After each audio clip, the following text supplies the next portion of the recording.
السلام عليكم ورحمة الله وبركاته. أبدأ ما باش باشي وباب خير وبركات إن شاء الله. خدای روزی و نویجت و همیان قبیل کربن و خدای دعایت و قبیل کرد. هر چی داخازی که هی اگر خیرات دابد خدای ان شاء الله بجای بیند نو هی و رمضان دا. برنامه پاشی و کردستان 24 الباشور کردستانی جاره کادی هات خدمت دا افشوا خود حس کرد پاشی و چاره جرابت پیشکش کرد. وقتی بجیم پاشی و چاره یعنی کو سه روزی نو هی و رمضان دا درباز بین. چیزی درباز بین نزا. ایدی خیر و برکت رمضان هدی جاره و پلاس درباز بات نو یعنی همی کمالگه مسلمان داله هیویدارین خود تعالی همی روزی و نویج و طاعت ما قبیل کت نو و هی ودا. تماشاوان هجا بری هم دست برنامه پین ایدی مدوید زلتر بحثا یعنی بابا که بچیکم اوجی تایبتی لدما فتاره و پاشی و ایدی گرنگ نینه سر سفره خارنه چند جورین خارنا چند رنگین خارنا یا انجی چه طامو بهنکش خارنه بیت هبت نوا سفره دا یا گرنگ اوه پیک وجیان کمبینات سر سفره خارنه راسا کمبینا بگشتیجت نوا هی و رمضان دا نوا همی کسو کاران دا تایبتیجی اندامن خیزان دا هبه یویدارین هر هی و رمضان دا بکینه دست بکک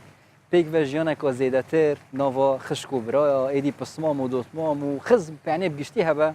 و بگشتیج یعنی پشتی رمضان جف پیک وجیان و یعنی پیک و گریدان بردام به ام ده برنامه خوی پاشی و افشوا دست بکین و ام ده بحث جوتیاره کیکین اف جوتیاره هنیم یعنی ام زانین نوکه هاوینه و گرمه یعنی خود معینه وانو بت اول برگرمه شول کن جاله که دیجی و هی و رمضان یود وید فرض سر مسلمان پروژی بن اف جوتیاره هنی هم نوا گرمیش دا هم جی دم پروژه جید به کار خوبه کی جوتیار بردام که بجد جی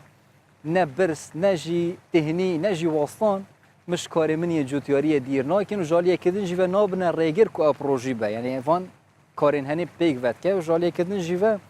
بحثا جیان خو تایبت که کوچه هاری کاری خلکی جید که پرکا جوتیاری و چه هاری کاری خو مال خو جید که جبو پیدا کردن پاری نانی برف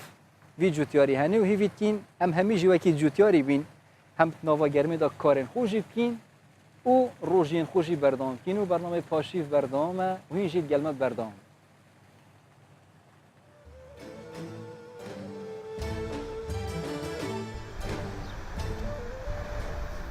عەبدولکەریم خەڵکی سنووری قەزای ئاکرێ و ماوەی 4 ساڵە بۆ کشت و کاڵکردن دێتە دەڤەری باڵەکایەتی. ئەو خۆی و خێزانەکەی کاری کشت و کاڵ دەکەن. هاتنی مانجی ڕەمەزان و بەرزبوونەوەی پلەکانی گەرما کاریگەری نەکردوتە سەری و ئەرکی ئاینی و ڕۆژانەی خۆشی بەجێ دەگەێنێت.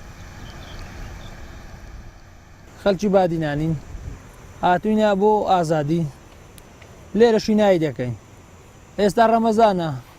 و بە ڕۆژیشین یعنی نەگەبرێم وەڵا ڕۆژی دەشتێنم لۆ ئیشی خۆم هەمیشی خۆم دەکەم هەم بە ڕۆژیشم نەتێنیشم نەبرسوشم بەقایت مشکلەشم نییە دەبی شەکە هەر بکەوەی ڕەمەزانەکە دەبی بگیرێ ئەو ئەرکەچی پیرۆزە لە سەشانی هەر هەمومانە ئەوەش ئیشی خۆمە ئیشی خۆم دەکەم لۆ مار من داری خۆم بێ بەڕێوە بم هەر لۆخەوی شەی دەکەین ئیشی دیمان نییە هەموو سارەکی وەدەی هاوسەری عەبدولکەریم وێڕای بەردەوام کارکردنی لە بواری کشت و کاڵ لە پاڵ هاوسەرەکەیدا هاوکات ئەرچی ئامادەکردنی بەربانگیشی لە ئەستۆیە. وەڵامەش ئەچین یارمەتیوانە دەین و کوری توشتدا ئەچین و دوای میوەڕانێژ دەینەوە و نان حازرەکەین لۆ بەربانجی هەموو پەڕۆژینە ئەمان دینە برسی دەبین تێنی دەبین ماندوو دەبین بەرام ئەرکێکی ئاینیە دەبی بەڕۆژوو بین. زۆرێک لە مرۆڤەکان بە جۆرێک پابەندن بە ئاینەوە کە نەکاری زۆر و سەخت و بەرزی پلەکانی گەرما کاریگەریان لێ ناکات. ئەمەش ئاماژەیە کە بۆ خۆڕاگری لە بەردەم ئاستەمەکان و باوەڕی پتەوی ئەو جۆرە مرۆڤانە بە ئاینی ئیسلام. ئەو مرۆڤە ڕۆژانە دوو ئەرچی جیاواز جێبەجێ دەکا بە ڕۆژووبوونی لە پێناو بەدەستێنانی ڕەزامەندی خودا و ئیشوکاری ڕۆژانەی بۆ پەیداکردنی بژێوی ژیانی ڕۆژانەی خۆی و خێزانەکەی ئامانجی ئەم پیاوە سەرکەوتنیەتی لە هەردوو دنیا.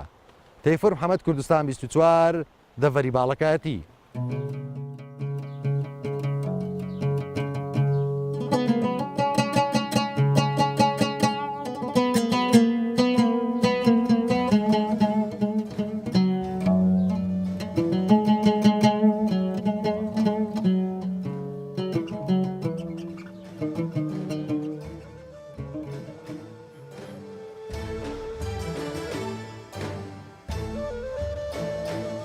تماشاوان هجا ایشلا دی امجیل وری بحث هنده بکین خودی چجورا دستین هم جوتیار و هم جی کتکار گشتی نیشینه هم خیر و برکتشی بختمال و هم جی خیزان و هم جی صحت آوان دا هر سرکفتی بن و براستجی و گرمه دا از خوب بحث خوب کم ابرو که من دا شولت بسیط کردن نوام مال دا حتی چی بازاری هات می‌آوه انش برگرمه از دی گله واسطم خودی هاری کاریوان کسابت اویش در و شول کن برگرمه شول کن کاریوان بردام برگرمه خودی هاری کاریوان همی کارکرا بت اوی یعنی بردام کاریوان آسایف زحمت و خودی اشلا روزی نویژن وانا قبیل کتو خودی زیادتر هاری کاریوان و بتو رزق وانا زیادتر لیبه اما شافن هجای دی و کیمال دستپیکی بحث کری ام دی ایش تفجیه برنامه پاشیف پیشکیش بکین و اشلا پریکاوی برنامه جی بشین خدمت آب بکین پریکا کردستان 24 ایروجی خود حس کرد د تور آینی دا و تور تندرستیش دا 2 ساعتین تمام گل افکارن خوشی ده همی بازار کنه مید گل بردام کی ال دست بکمش تور آینی دست بکین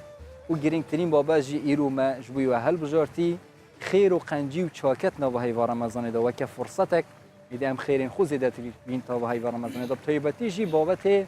پیک و جیان و پیوندین کمالاتی که او چاد بنا خیره کام مازن جبوی و یکی جیوه مامستا احمد ورتی پیشنویج و تارخین نوا برنامه می ایشف یه پاشیف داد گلم داد با ما مستجن زور بخیر بی رمضان شتان پیروز سلامت بیار سرکوتو بی اجمعین ان شاء الله ما مستا با سرتا بگشتی باسی مانگی رمضان پیروز بکین لبرت خوا داینا بو اوی زیاتر خیر و تاکه من زیاتر بی یعنی لو مانگه ده بو یعنی بشیوه کی آسای او هدن را بو اوی بگشتی گناه کن من لا یازده مانگی دیگه بسریتو بناوی خوای گەورە سپاسش بۆ خوا درود و سڵاو بۆ سەرجانی پاشی پێغەمبەر صلی الله عليه وسلم و بۆ سەر ئاهل و یارانی بەگشتی پێ بە پێی ئینشاءالله هەتا دەگات بە ئێمە مانجی ڕەمەزان طبعا پێغەمبەری خوا صلی الله عليه وسلم دەفەرمێ عمری ئومەتی من لە بینی 6 حتا 7 ساڵیە دیارە هەندێک بەسەرهاتی قورئانی هەیە هەندێک بەسەرهات هەیە پێغەمبەری خوا صلی الله عليه وسلم باسی مرۆڤەکانی سەردەمی قەدیمی دەکرد کە تەمەنیان زۆر درێژ بووە ینی گەیشتی تا 1000 ساڵی سەحابەکان فەرمویان ئێمە چۆن بتوانین یعنی ئەو هەموو عیبادەتە بکەین ئێمە هەر لە عمری حیاتی خۆمان 6 ساڵ عیبادەت بکەین یعنی 15 ساڵ منداڵیە ئەوی تر خەوە ئەوی تر هیچی نامینێتەوە بۆ خوا ڕازی بوون و ئەوانە ئیتر خوای گەورە ئەو ئاەتەی دابەزاند ئینا ئەنزەلناه فی لەیلة القەدر وما ئەدراکە ما لەیلة القەدر يعني قرآن لو ما قيد هات أخباري وأو ما قا بيغمبري خواه صلى الله عليه وسلم دفرمي أو ما قا روشكاني فرز لسريه وفرزكاني يعني بسندين باران لونقو حسابه شنتكاني بفرز حسابه حمو بابتكاني خيره كان عبادته كان شاكه كان خدمت كاريه كان خدمته كان همويان بچن بارلو انساني دنوسترلو ما قيدا بتايبتي شوي قدر كشوي قدر طبعا زور لمسلمانان بطواوي لي حالي نبوينا ولو خوش بو لشوي قدر او باسكرا بس وكو مقدمه تشكك كده 5 سنين تشكك يعني ليله القدر كخواي جورده فرمي عبادتي لا 1000 مانجي زياتر وجورته خيره كاني عبادته كاني لما لا مانجي لما لا مغرب دس بيدك حتى ما لا لك شوي درنك نك شوي درنك لما مغرب هو دس بيك مغرب اتو كان وجد كرت اتو 1000 مانجا نوجد كرت اول ليله القدر بله اتو كخنان تخوار فتارت كرت اتو 1000 مانجا فتارت كردي ان شاء الله ليله القدر زياتر باش ان شاء الله بحول قوه ما مست يعني اما هيت فرق جوازيك ما نبي لقل امتاني ك مثلا 8000 سال كم تريان زياتر بو لا لروي تاكا وخير وخيرات يعني وكو يقدمين لروج القيامه شێشەکە ئەوە نییە خۆی لەوانەیە خوای گەورە قوڕانی هەر لەبەر هەندێک ئەو ئاەتەی ناربیتە خوارە زیاتر ئینسان چونکە خێر و بێری تریشی هەیە ماجی ڕەمەزان سوودی تەندروستی هەیە زۆر علم سەلمان دیتی کە هەر ڕۆژێک ئینسان بە ڕۆژی دەبی ڤایرۆس و پیسیەکانی 10 ڕۆژی پاشماوەی 10 ڕۆژی خاوین دەکاتەوە ئەتو کە 30 ڕۆژ بە ڕۆژی دەبی يعني فيروسي 300 روج خاوين دبتو بيسي وتشلكو او ولا روي تندرستيو لا روي تندرستيو يعني شوال كبروجي دبي 6 روجا دكار 6 يعني 6 روج صالك كامل لروي تندرستي باك دبيوا او جا لروي علاقاتي اجتماعي او جا لروي خير وخيرات لروي توبه انسان خوي اش دكاتو ولا قفوا لروي فورمات بشويكي ديك بسيار بكين مادام او همو خير وبركه وتاكه هي لنا مانجي رمضان بيروز دائما تسون کارە چاکەکان دابش بکەین لە ناو مانگی ڕەمەزاندا زیاتر چ کارێک بکەین بۆ ئەوەی خێر و خێراتمان زیاتر یانێ وەربگرین خێر و خێرات زیاتر وەربگرین وازداتەوە خۆی هەموو ئینسانێک لە ژیانی خۆی حەزی لێ ناجحبی بەڵێ حەزی لێ سەرکەوتوبی ئەنی سیاسی لە بواری سیاست فەلاح جوتیار کە تەمێتی راپۆرتەکان هەبوو لەسەر ئەو برایانە لە بواری فەلاحەتی مەلا لە بواری پیشەکەی خۆی مەسەرەن حاکم و دادوەر لە بواری ئیشی خۆی برامە حامیەکان لەو بە مامۆستایەکان یعنی هەر کەسە لە ئیشێک حەزی لێ سەرکەوتوبی ناجحبی بەڵێ دوو کە هاتێ ناومانجی ڕەمەزان دەبی بێ بزانی جەنابەت کو ناجح دەبی کو سەرکەوتو دەبی لەو ماگەی کو جەنابەت مەسەلەن تو یەکێک عملەیە یەکێک هەر یەکە لە بواری کۆمەڵایەتی ئیش دەکات لەو مجتەماعی خزمەتێک دەکات لە هەر بارێک لە بوارەکان لەبەرەوەی زۆر جار لەوانەیە کابرا ناوی پیاوی ئاینی بی بەڵام سەرکەوتو نەبی بەڵام نەیباتەوە بەڵام ناجح نەبی لێ پێویستە میکانیزمێکدا بنێ ئینسان لە مانجی ڕەمەزانی پیرۆز ئەمن ئەو میوانە جوانە هات کو بتوانم پێشوازی لێ بکەم خوا لە خۆم ڕازیکەم پێدادەی ئەوەلەن ئەو میکانیزمانێک کە پێغەمبەری خوا باسییان دەکات صلی الله علیه وسلم یەکەمین شت ئەتوو بەتەما بە ڕۆژی بی نیەتت هەبی بە ڕۆژی هەر لە یەکەم ڕۆژەوە نیەتی بینی هێشتا پاس ڕۆژمایە دو ڕۆژمایە حەزت لێبی هەر حەزت لێبی دڵخۆشبوون بە هاتنی ماجی ڕەمەزانی عیبادەتە خێرەی گەورەیە یعنی ئەوەش بە عیبادەت حساب ئەگەر دڵمان خۆش دڵت پێ خۆش بی بەهاتی یەکە لە عیبادەتیش مستەقیلە یعنی سەر بەخۆیە لەبەرەوەی دروشمەکی گەورەیە یەکە لە ئەرکانەکانی ئیسلام ئەگەر ئینسان ئینکاری بکات پێی کافر دەبی عنی بەس ئەگەر کابرا بە ڕۆژی نەبی پێی گونەحبار دەبی هەر ئیمانی پێ هەبی کە ویستت پێبی بە ڕۆژی بی پێبوون گەشتبینیە یعنی گەشتبینی لە بواری ژیان لێرە فێرمان دەکات کە تو بەتەمابی بە ڕۆژی بی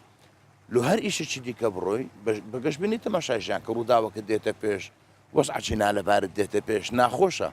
لۆ تو ناخۆشە وەسعکە گشتیە یان وەسعی تایبەتە وەسعکە تایبەت بە عائیلەی تووە یان بەرەبابی جەنابەت هەمووە یان بەگەڕەکی جەنابتە یا بە شارتە بە خاک و نیشتیمانتە ینی بە گەشتبینی تەماشای بکەی قەزیەکان گچکەکەیەوە دەرێ ئیش شێرە وەچی خۆل لەدا دەبتەڕیوی ینی ئەتو ئەگەر قەزێکی لەسەر خۆت گەورە بکەی ناتوانانی بگری پێی بە دووەم میکانیزم مەسەلەن پێغەمبەری خوا دەفەرمی صلی الله علیه وسلم میلەتی ما ئومەتی من لە خێر و خۆشیدا دەبی مادام زوو فتاری بکاتەوە زوو بۆچی مەلا گوتی الله ئەکبەر دیکە قەسبەچی بخۆ ئەوجا میکانیزمەشی دی ئەتو بە قەسبی خێرە بخۆی یعنی فتاری بکەیەوە خێرەکە قەسبەکە طبعا زیاتر لە 50 سوودی یعنی ئەوانەش هەموو کردەوەن لە ناو یعنی بە ڕۆژبووندا لە ناو ڕەمەزاندا بەڵام ئەوانەش هەمووی بەخێر لومان حساب میکانیزمی سەرکەوتنە میکانیزمی سەرکەوتنە پاڵپشتیە بۆ ئەوەی جەنابەت بتوانانی زیاتر بگەی بە ئامانجی خۆت کە خوا لە خۆڕاستیکردنە کە تەخوایە طبعا خواردنە بەڵێ خۆ حتى نەک خواردن ینی جماعکردن لەگەڵ خاو خێزانی خۆت پێغەمبەری خوا صلی دەفەرمێوە فی بضع أحدكم صدقة ینی خێرە ئەجر و پاداشتی هەیە ینی هەر لۆی ئەمە زۆر جار بە مامۆستایان و بە خەڵکی دی دەڵێ ئینسانی ئیماندار هەرکە لە خێوەی هەڵسدا لە ناو عیبادەتدا دەژی هەتا دەنوێ نەئیلا لە مزگەفتە عیبادەت بکە نەئیلا لە ناو نوێژی حتا کە سیارە لێ دەخوڕ یاساکانی مرۆڤ جێبەجێ بکە یاساکانی هاتوچوو لە گڵۆپی سوورە بەستن پشتێنەی سەلامەتیە دەنجی مۆسیقای زۆر بەرزمەکەەوە هۆڕن لەسەر خەڵکی لێمەدایە مەشتێنەوە سەر خەڵک ئەو یاسانە عیبادەتی خوا دەکەیت و مەسەڵەن کابرا دەستە دەوامی جەنابەت بەرنامەکە بە جوانی ڕێکوپێکی بەرنامەکە ئەدا بکە بابەتێکی فکری یا بابەتێکی کۆمەڵایەتی دەورژێنی کۆمەڵی خەڵک پێدەگەینی لە بوارێک لە بوارەکان بەڕەمەژوومان بەخێر حساب دەکەن هیچ گومانێت ئەگەر خێرنەبیان نەداهاتم یعنی من حتا نەک لە بواری نەتەوایەتیەکان من ینی بابەتەکەم لەسەر نەورۆژ و ئاگری نەورۆژ و ئەو بابەتان نووسیم نەورۆژکردن و زیندوو ڕاگررتنی ئەویادا عیبادەتە خواپەرستیە کە چەند ساڵە خەڵکێک بە ئاگر پەرستان و بە بازە ئیشی بێدینەکانی دەزانی نەخێر کاکە جانخوا منی بە کورد خەڵق کردیا و دیفاعکردن لە کللتوری کوردی واجبی سەرشانی منە بە واجبێکی ینی لەخوا فێربیمە لە قوڕان فێربیمە ئەوجا میکانیزمی ڕۆژی گرتنیش مثلەن جەنابەت زوفتاری بکەیەوە بە خورمای بکەیەوە ئەو خورمایەکان بەتاک بخۆی نەک بەجۆت یەک دانە سێ دانە ئەوجا دوای ئەوە نوێژەکانت لە کاتی خۆی بکەیت تاخیریان نەکە ئەگە بتوانیت جەماعەتیش بکەیت هەموو کەس ناتوانین جەماعەت بکە مەسەلەن زۆر جار کابرایەکی سیاسی هەیە وەرە تو عەدالەتم لێ بکە جەماعەتی تو ئەوە نەبێت لە مزگەفتی پێنج فەرز لەگەڵ من عەدالەت نوێژ بکەیت جەنابەت کە لە شوێنی خۆت کار و کەسابەتی خۆت دەکەی خزمەتی خۆت دەکەی دەتەوێت عدالتك بربابكي أو جماعتي توا يعني كلكم راع وكلكم مسؤول عن رعيته بري أو جا مثلا باشوي بخوي ميكانيزم سركوتنا بيغمبري خاصة دفرمي باشي خواردن بركاته ئەگەر بە یەک پەرداخە ئاویش بپاشی بخۆن زۆر کەس هەیە ڕێزمان لە هەمووان هەیە سەعاتەی نانی دەخوا دەنوێ هەر ناستی هەتا نوێژ سپێنێ ئەوە نەبی باشە هەستی گوناحنیە بەڵام بێبار دەبی لە خێرەکەی ئەوەی میکانیزمی سەرکەوتن بەدەست ناینی ئاتوکە پاشی و دەخۆی هەتاوان تو 16 ساعت بە ڕۆژی دەبی کە ساعت 20 دقە بانگ دەدا بەس ئەتو ئەگەر ساعت مەسەلەن دەنانی بخۆی لەوانێ 20 ساعت بە ڕۆژی دەبی دەخوێ بۆ جەنابەت دەخوێ بۆ خودت ئەوجا هەوڵدەی بەشداری نوێژەکانی تەڕاویح بکەی هەوڵدەی بڕک لە کۆمەڵگا دوورکەویەوە بەماناوەنا لە کۆمەڵگا تووڕێت یان حەزت لە ناو برادر و دۆست و خزم و سەردان و ناسەردان بکە و بڕۆلای بەڵام کەمتر لەبەر دەرگاکان دانیشە کەمتر لەبەر مزگەفتەکان دانیشە کەمتر زیاتر خەڵوە بکە لەگەڵ خوا زیاتر خەریکی خۆ فۆرماتکردنەوە بی ئەمە باسی ئەتیکافیش دەکەین لە ناو مزگەوت بە شێوەیە بکرێت لە ناو مانگی ڕەمەزان لە چ کاتێک لە بوو کاتێکی ترچکەونیش یعنی خێرێکی گەورەیە لە ناو مانگی ڕەمەزانی پیرۆز یعنی خۆمان بێبار نەکەین بەڵامشەکە لە میکانیزمەکانی سەرکەوت پێشوی بچمە سەر بابەتی ئەتیکاف لە ناو مزگەوت زۆرێک لە ئێمە زۆرێک لە موسڵمانان تووشی ئەم حاڵەتە دەبن یعنی خەڵکیش باز دەکات لە مانگی ڕەمەزان خێر و چاکێکی زۆر دەکات 24 ساعت خەریکی خێر و مزگەوت و قسەی خێرە بەڵام دوای مانگی ڕەمەزان دوور دەکەوتەوە لەو ئەو بابەتی خێر و چاکەی ئەو دوورکەوتنەوە بە گوناح لە سەرمان حساب دەکرێت یان شتێکی ئاساییە ئەوەلەن بەر لەوە جوابی جناب بدەمەوە ئەگەر مەزالم دێت پێم خۆشە بچمە سەربواری علاقاتە گرنگەکان بەڕاستی میوان هەر دەبی باسی ئەوە سەلامەتت کات یەکەم شت ئەمە دەبی ئیهتیمام بە سێ علاقات بدەین وەکو بەشەر بەڵێ یەکەم علاقە لەگەڵ خوا ینی علاقە لەگەڵ خوا پەیوەندی ڕوحیەکە بزانی خوا هەیە و بیشی ناسی کە هەیە بیشی ناسی ینی عیبادەتی بکەی تەوجیهەکانی ئەو جێبەجێ بکەی لەبەرەوە قورئان ینی ئەو کەلامی خوایە کە خوا ناردیتی ئەمە زۆر جاران گۆتیتم لای زۆر لە مامۆستاکان هەبوو پێی ناخۆش بۆ قسەکەی من لەوانەشە من غەڵەت بووم من دەڵێم قورئان کتابێکی ئیسلامی نییە کتابێکی عالەمیە ئینسانیە من دەڵێم یعنی لە پاش خوای گەورە ئینسانیەت لەسەر هەموو شتەکانە لە پاش خوا طبعا خوا فوق كل شيء وقسەی لەسەر نییە خالیقی کەونە لە پاشوی ئینسانیەتە ئەو کتابە خوای گەورە کە ناردیتی خوا دوو دانراوی هەیە دانراوەشیان کەونە ئەو دار و بار و گوژ و جا و ئینسان و ئار و ئاسمان و فەلەکات و ئەوانە کتابی دووەمیان قورئانە کە دەفەرمێ ئیقڕا یعنی هەردووشی دەبێ ئەتو بخینەوە لە هەردوو پەیامەکەی تێبگەی ئەو کتابی قورئانە شەرحە تەفسیرە لۆ کتابی کەون لۆ کتابی کەون ئەوجا لۆیە علاقە دروستکردن لەگەڵ خوای گەورە زۆر مهمە زۆر عنی ئەمە یەک لە ینی شەر یعنی تەوحید و پەیوەندی لەگەڵ خوا شەرتە لە بۆ هەر مسلمانێک و لە هەر مسلمانێک بەتابەتی ئەوجا لە مانجی ڕەمەزانە کە دەفەرمی کوتیبە عەلەیکم الصیام و لە پێشین گۆش خەڵک لە سەریان واجب بووە لەعەلەکم تەتەقون یعنی تەخوایەکە چییە تەخواکە نزیک بوونەوەیە لە خوا ینی خوا ناسینە ئەو میهرەبانە ئەو خوا جوانە ئەو خوا بەڕەحمە نزیک بوونەوە لە خوا تەنها و تەنها لە نوێژدا دەکرێت یانیش ئێستا بە جەنابتم گوۆ ینی سیارە لێ بخڕا یاسای مروژ جێبەجێ بکە ئەتو لە خوا نزیک دەکەویەوە نە ئیلا لە نوێژ ینی عیبادەت بە معنای گەورەیە ینی عیبادەت وەکوتم تو ئەگەر بەدەستی بەدەست نوێژ و زمانی بە تەسبیحەوە لە خەو هەڵسای کابرایەکی دوو لە ڕووی جەنابت و بینەر و بیسەرانیش غەشاش نەبی درۆزن نەبی قۆڵبڕ نەبی دوژمان نەبی ئاژاوەنە نەیتەوە لە ناو خەڵک تێک بەرنەدەی دوو لە ڕووی جەنابت کابرایەک بی بە حەقی خۆت گەیشتی بێ مافی خۆت کابرایەک بی بتەوێ خزمەتە بکەی پەیامێک بکەی پەیامێک بگەینی بەو ئینسانیەتە ئەوە جەنابت لە ناو عیبادەتدا ژیان دەکەی بەو شەرتە ئیماندار بی بەو شەرتە ئەهلی خوا بی مع العلم خوای گەورە ئیلا خوای ئیمانداران نییە ئی مسلمانان نییە خوا خوای عالەمینە ینی حتا لە سەرەتای قورئان یەکەم ئایەت مقدمە رب العالمین کۆتایش پێمان دەفەرمێ قل ئەعوذ برب الناس مەلکی الناس ئاگادار بە مسلمانەکە خوا لەسەر خۆت تاقو مەکە ئەتوو کە مسلمانی هەوڵ دەخوا لە خۆت ڕاستی کە بەڵام خوای لە خەڵکی دشمەستێنەوە یعنی 24 ساعت بەگشتیش بە تەمەن یعنی بەگشتی فکر لێو بکەنەوە خوا دەمان بینی پەیوەندی بەردەوامان هەیە لەگەڵ خوا ینی هەر لەوەی کە تو زۆر جار ئەمە غافڵین لە خوا مەسەڵەن خزمێک یاریەک دەکەین دووخسێ خۆش دەکەین پیاسێک دەکەین پێچە شایەک دەکەین لە سەفرە یعنی لە حەڵاتی ئینسان غافڵ دەبی لە خوا لە هەموو لە حەزاتەکانی ژیانی خۆت خوا لە تو غافڵ نییە مەستەرەن ئاعسابی چاوت لێ ناستێنێتەوە تو نان دەخۆی حەزم دەبێ ئەو هەموو سەربازانە ئیش دەکەن لەسەر بیستنی هەموو ئەندامانی نەش ساعت ئیش دەکەن ینی خوا لە تو غافڵ نییە لا تأخذه سینە وەلا ولا نەوم یعنی وەنەوز نایباتەوە خوای گەورە یەک لەحظە غافڵ بیکەون تێک ئەوە پەیوەندی یەکەم و لە هەمویان گرنگتر ئەی پەیوەندی دووەم لەناو پەیوەندی دووەم پەیوەندی نیشتیمانیە مەسەرەن ئەمە لە نیشتیماندا دەژین ئەو نیشتیمانە ئەمن وەکو کوردێک دەژم کەسێکی دیکەی لێیە تورکمانە کەسێکی دیکەی لێیە عارەبە کەسێکی دیکە ئەمە دەبی ڕێز لە پەیوەندیە نەتەوایەتیەکانی خۆمان بگرین کە لەو خاکەینە دەبێکەوە دیفاع لەو خاکە بکەین بەیەکەوە خزمەتی ئەو خاکە بکەین بەیەکەوە هەر کەسە پەیامەشی هەبی بەیەکەوە دەست لە ناو دەست یەک بنین ئەوەی ئەو خاکە پێشکەوی بەڵێ بۆ ئەوەی هەمومان بتوانین یعنی نە من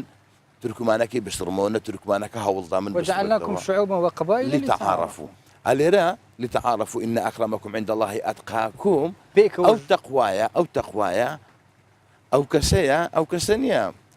نوێژی زیاتر بێ لە خەڵک ئەو کەسەیە کە حەزی لە یەکتر ناسینی خەڵک بی مامۆستا ئەگەر زیاتر فکر لە ئاەتە قورآانیەکان بکەینەوە بەڕاستی یعنی زووتر تێدەگەین وجعلناكم شعوبا وقبائل تەنها لە بۆ ئەوەی تعارفوا یعنی پەیوەندی دروست بی تعارف پەیوەندی خوای لەوەی دروست دەبێ ئەمن و تو یەکتر گەورە بکەین من پێم خۆشە کوردایەتی خۆ بکەم و بەواجب بەشی دینی دادەنێ بەڵێ کابراایە عەرەبە من حەزم لێ نییە بیستڕمەوە بە عەرەباتی خۆی بکە بەڵام من نەسڕتەوە تورکمانەتی خۆی دەکە سلااو ڕژمان لە هەموو ئەو برایانە هەیە کە لە کوردستان دەژن کە ئەو خاکە بە ئی خۆیان دادەنێن ئەمە خزمەتکاری هەر هەمویانین ئەمە هەوڵی سڕینەوەی ئەوان نادەین بە ئەوانیش هاوکارمان بن لە خزمەتکردنی ئەو خاک و نیشتیمانە لەو سەر بە خۆیە کە حەزمان لێتی لەبەرەوە سێبەرێک دەتوانین سێبەرێک دروستکەین جێ هەمومان بی بەڵام ئەگە سێبەرەکە نەبی ئەگەر ئێمە نەژینەوانش ناتوان لە بێ سێبەر بژی ئەمە علاقەی دووە علاقەی هاوڵاتی بوو هەندێک لێرە ڕادەوەستین دواتر زیاتر باسی پەیوەندی کۆمەڵاتیەکان بەگشتی دەکەین و چون تۆڕە کۆمەڵاتیەکانیش دەبنە پەیوەندی کۆمەڵاتی ئەگەر لە ئێستادا زیاتر خەریکی فەیسبوک و ئینستاگرام ئەوانەیە بەڵام دەچینە لای هاوکارانمان هەم لە هەولێر هەم لە بەغداش بزانین زیاتر لە ڕۆژی سێەم بزانین چون ڕۆژوان دەڕباس کە ڕەمەزان دەڕباز بوو هەم لێ هەولێری هەم لێ بەغدای هەمژیل کەرکووکەوێ ئەفکارێتمەت گەلمەدا بوون دەستپێکی ئەز غەڵەت نەبم نزانم هەولێری ئەز بژمەزەی دەست پێ بکەم ئاراس ئەحمەد ژە هەولێری دێت گەلمەدا بە هەروەسا کەرکووکێژی هێ من دەلو ژە بەغداژی خوددا هەست پشتنگی ئەوەت خێڕڵات دێت گەلمەدا بە دەستپێکی ئەمێژ ئارازی دەست پێ بکەین ئاراس ئەفدەمێتە باش ڕۆژی نوێژ قەبیل ڕەمەزانەتە و هێدی هەمی خەلکێ ئەوێت تەدیتین ڕۆژێ دەرباز بیدا خدای خەبیل کە تۆ پیرۆز بێت مشمێژە تو نەدیتی ئاراز ئەفدە ڕۆژەکە نظام تورکیەوی تو نەی دیارویان هەست دەستپێکی بەحسەوی جێ بکەین ئەوێت نوکەت و لێ و زیاتر لە ڕۆژانی ڕابردوو لە ناو مانگی ڕەمەزانی پیرۆز تشتێکی تایبەتی دیتە مەسەلەن حەز دەکەی ئێستا بوومان باسکەی فەرموو و کامیرەش بوویتە ئاراس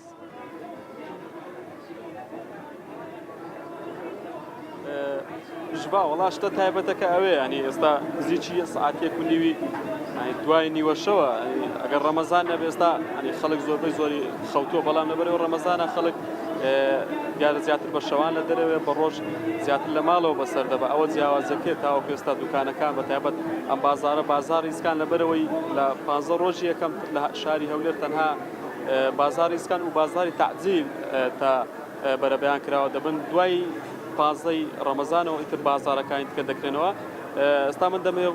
هەندێک هاوڵاتی وەگرم وەرەکاکە وابزانام تۆ کوردی ڕۆژ ئاواشی بۆ ئیش لێرەی پێم بڵێ کار و کەسابەت لە ڕەمەزان والله الحمدلله ڕەمەزان باشە بازار قەرباڵەقە دەرە و ئیسکانجی هیچ قەپا نابە 24 ساعت ئیسکان هەیە یعنی ئیشێ دەتوانین بڵێن ڕەمەزان جگە لە کاری جاتکە دەتوانین بڵێ مانگی شە بۆ مانجی ئیشکردنە مانجی خێر و بەرەکەت الحمدلله يعني هو بخوا ساڵەی مانگەکە ڕەمەزان و يعني خێر و بەرەکەتە يعني ئەو بی ساڵێ مانگەکە يعني ئەو مانگاژی خێر و بەرەکەت زۆرە ویشەکەژی زۆرە الحمدلله کاسبکارێک ڕەنگە حەز پێی 12 مانجی ساڵ ڕەمەزان والله الحمدلله حەز دەکەم يعني ساڵێ 12 ساڵ يعني مانگ ڕەمەزان بە يعني خێر و بەرەکەت زۆرە ڕەنگە هەموو خەڵک حەز نەکات دەستخۆش ئەگەر حەمید هاوکارم بێت ئاگاداری خۆت بە لێرە نەکەوی ئێستا کاسبکارێشتر قسە لەگەڵ کاسبکارێشتەکەم کاکە ماندوو نەبی ئەگەر پێم بڵێ ڕەمەزان چۆن دەڕواوە ڕۆژی سێمان بەڕێ کرد تقریبان ئێستا ناو ڕۆژی چوارەمین وەڵی باشترە ئێستا لە چاو ساڵەکانی پێشووترا ینی خەڵک دەڵێ گەرمە لەخوا بەزیاوێ باشترە وەساگە ئێستا بازارەکە تۆزێ باشترە بەڵام هێشتا ماوێتی تاوای خەڵک ڕادێ لەگەڵ وەساگە و لەگەڵ ڕەمەزانە پێدەچێت بە ڕۆژوەبی ینی ئیشەڵا وڵا تاعاان بە ڕۆژ دەبین بەستر ئێواران درنگ دێن لەبەرەوەی بتوانین بە ڕۆژوو بین و خزمەتی هاوڵاتیان کەین کە بە شەو دێن و ئێرە و بە ڕۆژوو دەبن چۆنە لە ئیشەکەت ڕاز لەخوا بە زیاوێ باشە ترەوە بەبێ قەنەعاتی خۆمان پرسیارێک لێکم بەسڕات زووە وەڵانی وەڵێ وەڵامی ڕاست وەرگرم حەزەکەی ڕەمەزان زوو تاویان تاوا نەبێت وەڵی ئەوە دەکەوێتە سەر جەماوە ینی من ێساوەکو خۆم ئاسایە بەلامەوە ڕەمەزان بێ ڕەمەزان دەبێ خی گەور هەچیکیەوە هەست لای خواواتەوە هەرەوەیە بە زیاد ئیشەڵە بە پشتیوانی خی گەورە هەموو ساڵەکان بە ڕۆژوو بووم و هەموو ساڵێکی ژیشم کردو و ڕۆژیشم بەرداوامەکان خۆش شڵە ژوان ئەنی ئەوەی لە ئیسکان هەیە تاوەکو ئێستا من ئەوەی باسیەوەت کرد من و تۆ دیارە داوامەکەی تۆ شەوانە داوامەکەی من بە ڕۆژە بۆ یەکتر نبینین تۆ زیاتر بە شەو لە داوام لە بەرەم بەرنامەیە ئەم ساڵ ئەنی ئیسکان جیاواز لە ساڵانی دیکەوەی من ینی تێبینیم کردبێت زیاتر قەرەباڵغا گەشتارێکی زۆر لێرەیە زیاتر ئەو گەشتیان لە باشوور و ناوەڕاستی عراق هاتوون ئەم ساڵ لە ئیسکان بەرنامەیەکی تر دانراوە ئەوەی من ئاگادار بم بەنیازن لە 15 ڕەمەزانەوە ئەو بەندێژانە ئەو گۆرانی بێژملیانەی لە شاری هەولێرن چکە ئێستا ئیشیان نەماوە بەنیازم بێن لە ئیسکان ئەم شەقامە بە تەواوی دەگیرێت لە دوای کاژمێردەی شۆ بێن لێرە من بڵێن نازانم تۆ چەند سەر لە بەندەرەچێ بەڵام قەت تێبینیشم نەکرد بە جوێی لێ بگرێ بەڵام دەڵێم لەو بەندانە دنیا دەورن دەورن ئەوەی دەزانم یعنی ئەوەش بەش دەکات لێرە باشە ئارازیان زۆر سپاس دەستەکانت خۆش بەڵام ئەگەر چاو خواردنیش خوارد بە شیمەش بخۆ زۆر سپاس کە بە شوەیەکی ڕاستەخۆ لە ئیسکانەوە لەگەڵماندان بووی ئێستا بەرەو کەرکووک وە دەچین و هێ من دەرومان لەگەڵ دەبی هێ من جانم کاتت باش ڕۆژ و نوێژ قبوڵی شەڵا لە بۆ هەموو خەڵکی کەرکووک بەگشتی بە کوردستانیش یدی لە هەولێر ئیسکان و تاجیل لە سلێمانیش سەهۆڵەکە و شەقامی سالم و لە دهۆکیش هەم سیک و هەمژی گەلی هەیە لە کەرکووک چ شوێنێک زیاتر هەیە خەڵکی کەرکووک سەردانی دەکەم بە تایبەتی لە کاتی پاشێ و خواردن فەرموهێمجە کاتی ئێوەش باش ژوان بەگشتی ینی شوێنێکی دیاریکراو لە کەرکووک ئەوکە ئەو شوێنە ناسراوانەی سلێمانی و هەولێر نییە بەڵام بەگشتی ینی ئەو گەڕەکانی زیاتر میلین من ئێستا لە گەڕێکی شۆڕیجەم ئەم شوێنەی کە من لێم پێوترێ گۆڕەپانی شۆڕیجا ئەم گۆڕەپانە لە هەموو کاتێکا بە تایبەت لە شەوانی ڕەمەزان لە ئێوارە تاکو و بربەیان تاکو و پارشە و خەڵکێکی زۆر لێرەیە بە تایبەت چینی گەنج لێرە کۆ بنەوە و خاڵی سەرەکی یان ئێمە باسی کەم کەرکووک جیاواز لە بڵین ساڵانی پێشوو ئەمساڵ بڵین بەهۆی باشبوونی باری ئەمنی بە تایبەت پێشمەرگە ئێستا لە بەرەکانی جەنگ بڵین باری ئەمنی کەرکووکیان زۆر باشی ڕاگرتووە خاڵی بڵین بەهێزی کەرکووک ئێستا باشی باری ئەمنی وای کردو عنی خەڵک تا ئێستاش لە شقامەکان بێنێتەوە ئەم شوێنش کە من لێمە کوتم زیاتر ئەو کەسانە دەمێنەوە کە یاری سین و زەرف دەکەن چەند ڕۆژی ڕابردوو ژێن باسی سین و زەرفمان کرد لە زۆربەی شوێنەکان ئەم یاریە هەیە ینی لەکوێ قەرەباڵغی هەبێ ئەم یاریە ژانی وەکو نەریتێکی ساڵانە کەرکووچەکان بەردەوام ینی ئەم یاریەکەن چەند گەنجێکم لا ئەیان دوێنم هەم لەسەر ڕەمەزان و هەم لەسەر مانەوەیان تا ئێستا کاکەم کاتت باش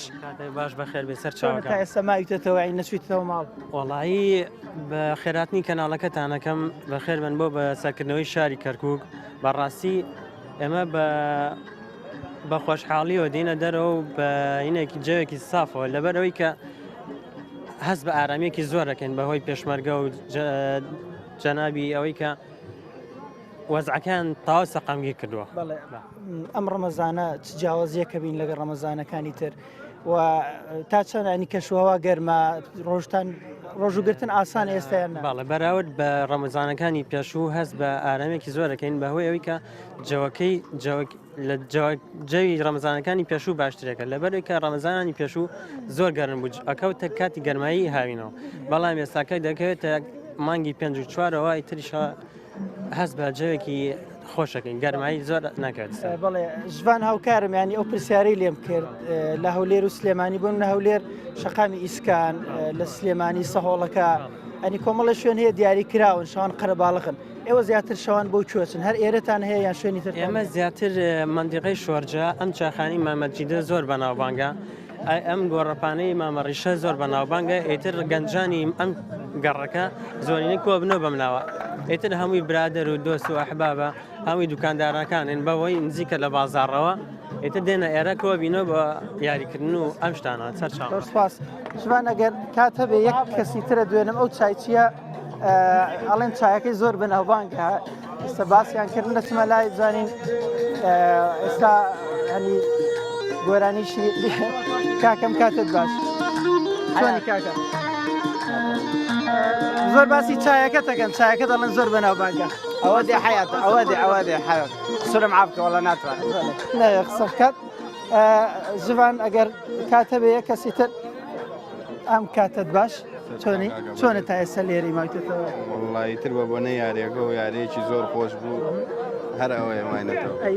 ڕەمەزان چۆنە بینی ڕەمەزانە جیاوازی چێ لەگە ڕەمەزانەکان وڵی ئەم ڕەمەزانە هەموو دڵخۆشت و هەمووی پێکەواتونە بۆ یاریسی زەر وەرەوانێ سەرچاوە زۆر سپاس بەڵێ ینی ئەو دیمەنانە ئەوە نیشانەدەن خەڵکی لێرە بە ئارامی زۆر بە بەڵێ ژڤان دیارە کاتان کەمە من ئەگەڕێ وڵاتان بەڕاستی کاتی زیاتر ناکەن هەم ئەوەی دەرێک کەشەهاوای زۆر خۆشە کەرکک شڵا و سەقامگیری ئێستاش لە کەرککی هەر بەردەوام بێ لەلایەکی دیکەوە ژیارە میلیەکان لەلایەکی دیکەوەش خەڵک خەریکی ڕۆژ و گرتن و تاعات و ئیدی ئەمەش ژیانی ئاسایی خەڵکە لە ناو کەرکک زۆر سپاس بە شێوەیەکی ڕاستەوخۆ هێ من دەلو هاوکارمان لە کەرککەوە لەگەڵمان و زۆر سپاس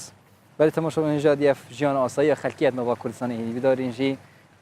هەر خودی و ساڤێ هێمنی ئارامiyە بپارێزب تایبەتیژی لە سای سەری پێشمەرگە و ئەم ئارامی ئێستا تێداینا شەڵە هەروە بەردام دەوێت مامۆستا بەردامی لەسەر باسەکەمان لەگەڵ مامۆستا ئەحمەد وەرتی ئێستاش زیاتر دەمەوێت باسی پەیوەندیە کومەڵاتیەکان بکەم ئەوەی تو باست کرد پەیوەندیمان لەگەڵ نیشتیمان یعنی پەیوەندیە نیشتیمانیەکە بەڵام دەمەوێت باسی ئەو فەرمودەی پێغەمبەر کۆم صلی الله علیه وسلم ليس منا من دعا إلى غير أبيه لتسوارتێوەی ئەو فەرمودەیە ئەوەش دەچتە ژێری ئەگەر کەسێک بڵێ ئەمن کورد نیمە یان ئەمن فرانەتەوە نیمە ئەوەش بە گوناه حساب دەکرێن طبعا ئەوە دێمەوەشتری دواتر ئینشاءالله مادامە قۆشتەتینا پێغەمبەری خوا صلی الله علیه وسلم يعني آيات وحديثمان زۆرە هەر لەسەر ئەوەی کە اختلاف ئەلسینەتیکم و ئەلوانیکم باسی زمان اختلافات و جیاوازی زمان لە باسی قسەی ئەو هەموو پێغەمبەرانە سەلامی خوایان لەسەر بی هەر یەکێ لە مەنتیقەک و مەوقعی جوگرافی بووە ینی باسەکە باسی خاکە باسەکە باسی وڵاتە باسەکە باسی نیشتیمانە پێغەمبەری خوا صلی الله علیه وسلم دەفەرمێ لەمە نییە کەسێک بڵێ من کوڕی بابی خۆم نیم ینی چی ئەوە گوناهە بە گوناه حساب دەکرێت گۆفان لەکنە من دانیشتیا من نازانم جەنابەت چی بە کوردی قسە دەکەی بەش لەوانەیە کورد نەبی دەبی کە گوتی کوڕی فلان کەسە فلان کەس کوڕی چێە قەومیەیەکی جنسیەکی ڕەسەنایەتی ئەمن ئەو کات دەزانم ئەو کاکە کووردە و خەڵکی خاکەکە و لە منتیقەک هاتیە و ئەمە پێکەوە قسە دەکەین لەبەرەوە پاراستنی ناسنامەی نەتەوەیی پاراستنی ناسنامەی نەتەوەی حتا کە باسی چاکە دەکا لەگەڵ داک و باب پاراستنی ناسنامەی نەتەوەیی یعنی کەسێکە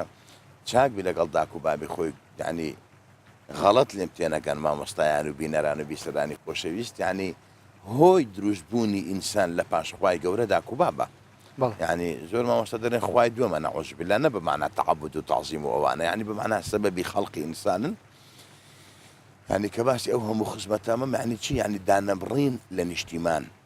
دانبران لنشتمان يعني بردوان بلا وخزمتها أما بمعنى قولة كيت أو جهال كسكا عادز دبي يعني قصدي شي داتا بيش والله يا من كردني ما وحاش على كرداتي داكاتو لبر قصدك لا قصدك كان أما نخير أما كرداتي خون بهيج كسكنا قرمو وخوشم بي كرداتا دمرم ولا كرداتي خوشم بردوام دبم يعني مشكلة نییە بچینە دەرەوەی وڵات بەڵام مشکلە لەوەیە ئەمە نەتەوەی خۆ بەکورد حساب بەڵێ ناشنامەی خۆت بپارێز ئەوجا لە باسی ئەتو لە هەر چێن دەربی حتا من زۆر معجیبی ئەو خۆشەویستانە بکە سەردانی حەج دەکەن بزرچی کوردی دەستە ماڵی خواوە زۆر مهمە لە چای عەرەفا یعنی بەڕاستی چای عەرەفە جێگەی خۆ ناساندنە بمعناوە نا خۆت فەرزکەی لەسەر خەڵک یعنی بڵێ کاکە ئەمی شتێکش بەخێر حساب بکرێ مەسەڵەن تو بەجی هەموو جیهان دەڵێ ئەبە من کوردم و هاتیمە حەج و عومرەی مسلمانم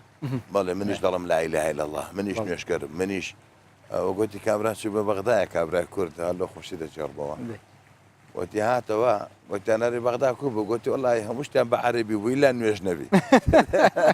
بەس لە کولتوری نوێژ زۆر سپاس مامۆستا بە قسە خۆشانە خوا بتپارێزی ئینشاءالله ئەوجا ئەمە علاقاتی لەگەڵ ڕەب العالەمین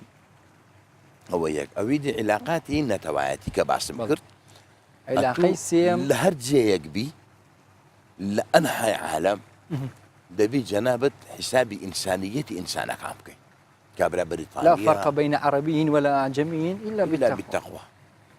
الناس يعني لا بيوندي دوام دستوى سر بيوندي الناس سواسية كأشنال المشط داني شيوان إنسان كان كستا كس قولة ترني حمي آدم وآدم إيش لا خاق درس كرايا أما زرني ما تو ألمنيوم بهم ما نيك معدنين آخي بالي علاقي سيم علاقي ديني أما المسلمانم هو مسيحية أو يزيدية أو دينە دیکەیە من ڕێزم لە هەموو ئەدیانەکان هەیە دینداری خۆت بکە بە شێوەیەکی کە خوا لە توی دەبێ نەک بە شێوەی خەڵکێک لە توی دەبێ ئاگار لە خۆ بێ میزانجی خۆت لە نەبیتە دینداری و ڕێژ بدە خەڵکێک دینداری خۆی بکە ڕێ بدە یعنی خەڵک کافر مەکە مەسەلەن لەکم دینکم وەلیە دین بەڵام ئەتوو کە مسلمانی ئەتوو کە ئیدعای عالەمیەتی دین دەکەی ئەتوو کە دەرێ ئەو دینە دینێکی شمولیە و جیهانیە و عالەمیە دەبی ئەتوو باوەشی تو ئەوەندە گەورەبی هەزمی هەموو ئەدیان و مناسەباتەکانیان بکەیت مەیە بە من بڵێ وەڵی حرام ئەگە پیرۆژبایی لە جژنێک لە مەسیحیەکی بکە چووکە ئەوە تو درەوی دەچینی بۆ بابەتە نەخێر ئەتوو کە باسی تەعایشی سلمی پێکەوە ژیان دەکەی باسی لێبوردن دەکەی باسی ئازادی دەکەی کە خوا گەورە ئازادی داوات بە ئینسان لە قورئانە کە خوا گەورە خۆی بە ڕەبی هەموو کەس دادەنە نەک ئیلا بە ئیجەنابەت کە مسلمانی نەخێر تو بڕۆ پیرۆژبایی لێ بکە تو بڵێ کاکە جان پیرۆزت بی دەست پێش خەریب بکە ئیشا پەرستیش ناکەم چ کافریش نابم چلو ئەوەش ناچم برێم کاکە گەشە بە دینی لەگەڵ ڕێزم لۆ برایانی مەسیحی گەشە بە کوفر بدەم نەخێر ئەوانش بە دینی خۆیان کافر نین و ئەوجا علاقاتی دینی تو لە هەر جێیەکی بووی دینداری خۆت بکە کە مسلمانی شەرمت پێ نەبی بەڵام ئەگەر هەر کەسێکی شدی دینداری خۆی کرد لێگەڕێ بە ناوی خوا غەدری لێ مەکە چکە خیتابی خوانی هاتوو لە بەرخاتری خوا خەڵک بوو هەر ئەوهاش دینی ئیسلام بڵا بووە لەسەر وەختی پێغەمبەر صلی الله علیه و ئەوجا ئەلێرە ئەمە چ بکەین حتى ئەو عیلاقاتانە گەورە بن ئەوە مهمە کە زۆر بەداخەوە زۆر کم ئەو تەوەرە بەحەز کرایە من داوا لە جەنابەت دەکەم زیاتر گرنگی بۆ بوارە بدەیت ڕاستی شوێ یعنی بینەرانی خۆشەویست بە تەماشەبوونی مەژی بزانن دەستپێکی مامۆستا ئەحمەد وەختی هاتی ئەنێ مەگوتم لێ بگشتی بەحسا خێر و چۆکەیەکین لە دیارە مامۆستای زیاتر حەز کرد بەحسا پەیوەندیە تایبەتیش بەرندێک ئەم زیاتر سەر پەیوەندیت کۆمەڵاتی ڕۆ ئەمسال زۆرکەوە داوام لە هەموو ئەو برا ڕاگەیان کارانە هەیە و ئەو مامۆستایانە هەیە کە لە بواری دین یعنی خطابی دین و پەیامی دینی دەگەینن ینی مامۆستا ئەوانی کە وتاربێژن اهتمام بدا خەڵک علاقی لەگەڵ خوا خۆشکە ئەوانی کە بەناو بانک خواسی دەکەن خەڵکی بانک دەکەن بۆ خوا خەڵک بانکەن گوناحە لە پەنای خوا خەڵک بۆ شتێکی دوو بانکەی گوناحە لە پەنای خوا خەڵک بۆ خۆپەرستی بانکەی گوناحە لە جیاتی خەڵک فێری سوژدە بکەی بۆ خوابی با سوژدە بۆ تو بۆ با فێری بکەی گوناحە لە پەنای خوا فێڵ لە خاک و خەڵک بکرێ خیتاباتی دینی دەبێ ئەو خیتاباتی برایەتیە بی لەگەڵ خوا لەگەڵ ئینسانەکان ئینسانیەت حسابی ئینسانێت لەگەڵ ئەدیانەکانی تریشت و خزمەتکار بە و دەگەڕێتەوە سەر ئەو خیتابە ئەمە دەبی یعنی کابرایەک حتا لەناو ئەدیانەکانە یعنی کابرا یعنی ئەوەندە خورد کرایتەوە ئەوەندە یعنی لێک ترازان دروست بووە لەناو عائیلەکی نە ئەمە مسلمانین ئەتو لە دنیا غەدر لە مەسیحیەکەی بکەیت پێغەمبەری خوا صلی الله علیه و سلم لە قیامەتێ مناقەشە لەگەڵ دەکات لەسەری وەرە بزانم بە چه حەقە غەدر لێ کرد ئەدی باشە کە دروست نەبی لەگە ئەهلی کتاب غەدر بکەم کە دروست نەبی ئەمن چاوی غەدرم هەبی لە ئەهلی کتاب هو دروستە ئەمنوتی مسلمان ڕقمان لە یەک ببیت ئەمن باباسی ئەو بابەتێک پێێنە زەماوەستە مەسەڵەن کابرا هەیە بە ڕۆژ و دەبی قورئان دەخینی و دەستە مزگەوتێ بەڵام لە برای خۆی تووڕەیە مەسەن قسە لەگەڵ یەکتری ناکەن ئەوانە ڕۆژوو عاتیان قبوڵە یانیش قبوڵیان قبول نی ئەوە عیدی خوایە هیچی خوا ناکەین ناچینە ناو نیەتخین بەپێی شریعەت پەیامی هەموو پەیامی قورئان هەموو پەیامی قورئان عیلاقاتە تەماشای زەواج تەماشای نوێژی جەماعەت تەماشای نوێژی بارانباری مناسەبات تەماشای نوێژی جەژن تەماشای جومعە تەماشای حەج هەمووی باسەکە باسی عیلاقاتە حتا زەواج هەمووی بابەتەکان باتەکە باسی عیلاقاتە یەک لە خاڵە هەرە گرینگەکانی دروستبوونی عیلاقات چیە ڕەمەزانە بە ڕۆژی بوون ئەگە کابرا جوێنی پێدای بڵێ ئینی سایم ئەم بە ڕۆژی مەجۆ ئەبی مەدەوە لێی گەڕێ پێغەمبەری خۆستم دەفەرمی هەر کەسێک واز لە قسەی درۆ نەینی شاهدی درۆ قسەی درۆ و عملی پێ بکە لە ڕەمەزانە خوا گەورە محتاج نییە خۆی برسیکە خۆی بتێنیکە خوا محتاج نیە تو خۆتێنی دەکەی ئەگەر خۆت چانەکەی خوا لە توی دەوێت تو چاک بی لەگەڵ برای خۆت لەگەڵ کەسوکاری خۆت و هەموو شەو لە یەکی ڕەمەزانەوە خوا لە بەندەکانی خۆی خۆش دەبی ئاخر شەو لە شەوی جژن خوا گەورە لە هەموو ئومەتی محەممەد خۆش دەبێت سڵاستن تەنها لەو کەسانە نەبی کە لەگەڵ یەکتر پێک نەهاتوونەتەوە کە دڵیان لە یەکتر مایە ئەوە بربەستە خێر و تاعاتی ئەوجا هیچ هەنجەتێکش ناخوا مادام ئەتو مسلمانی دەبی پەیامەشی ئینسانیت هەبی وما ئەرسەلناکە لە ڕەحمەتە للعالەمین ئەتو مادام دینەکە ڕەحمەتت دەبی جنابیش ڕەحمەت بی لۆ چه ڕەحمەت بم لۆ عالەمین چه عالەمینە خێزانت عالەمینە بابت عالەمینە برات عالەمینە يعني هل لوش بو بپیغمبر گوت صلى الله عليه وسلم وانذر عشيرتك الاقربين يعني دبي لسرتا لنزيك كان دست الاقارب ليش عقارب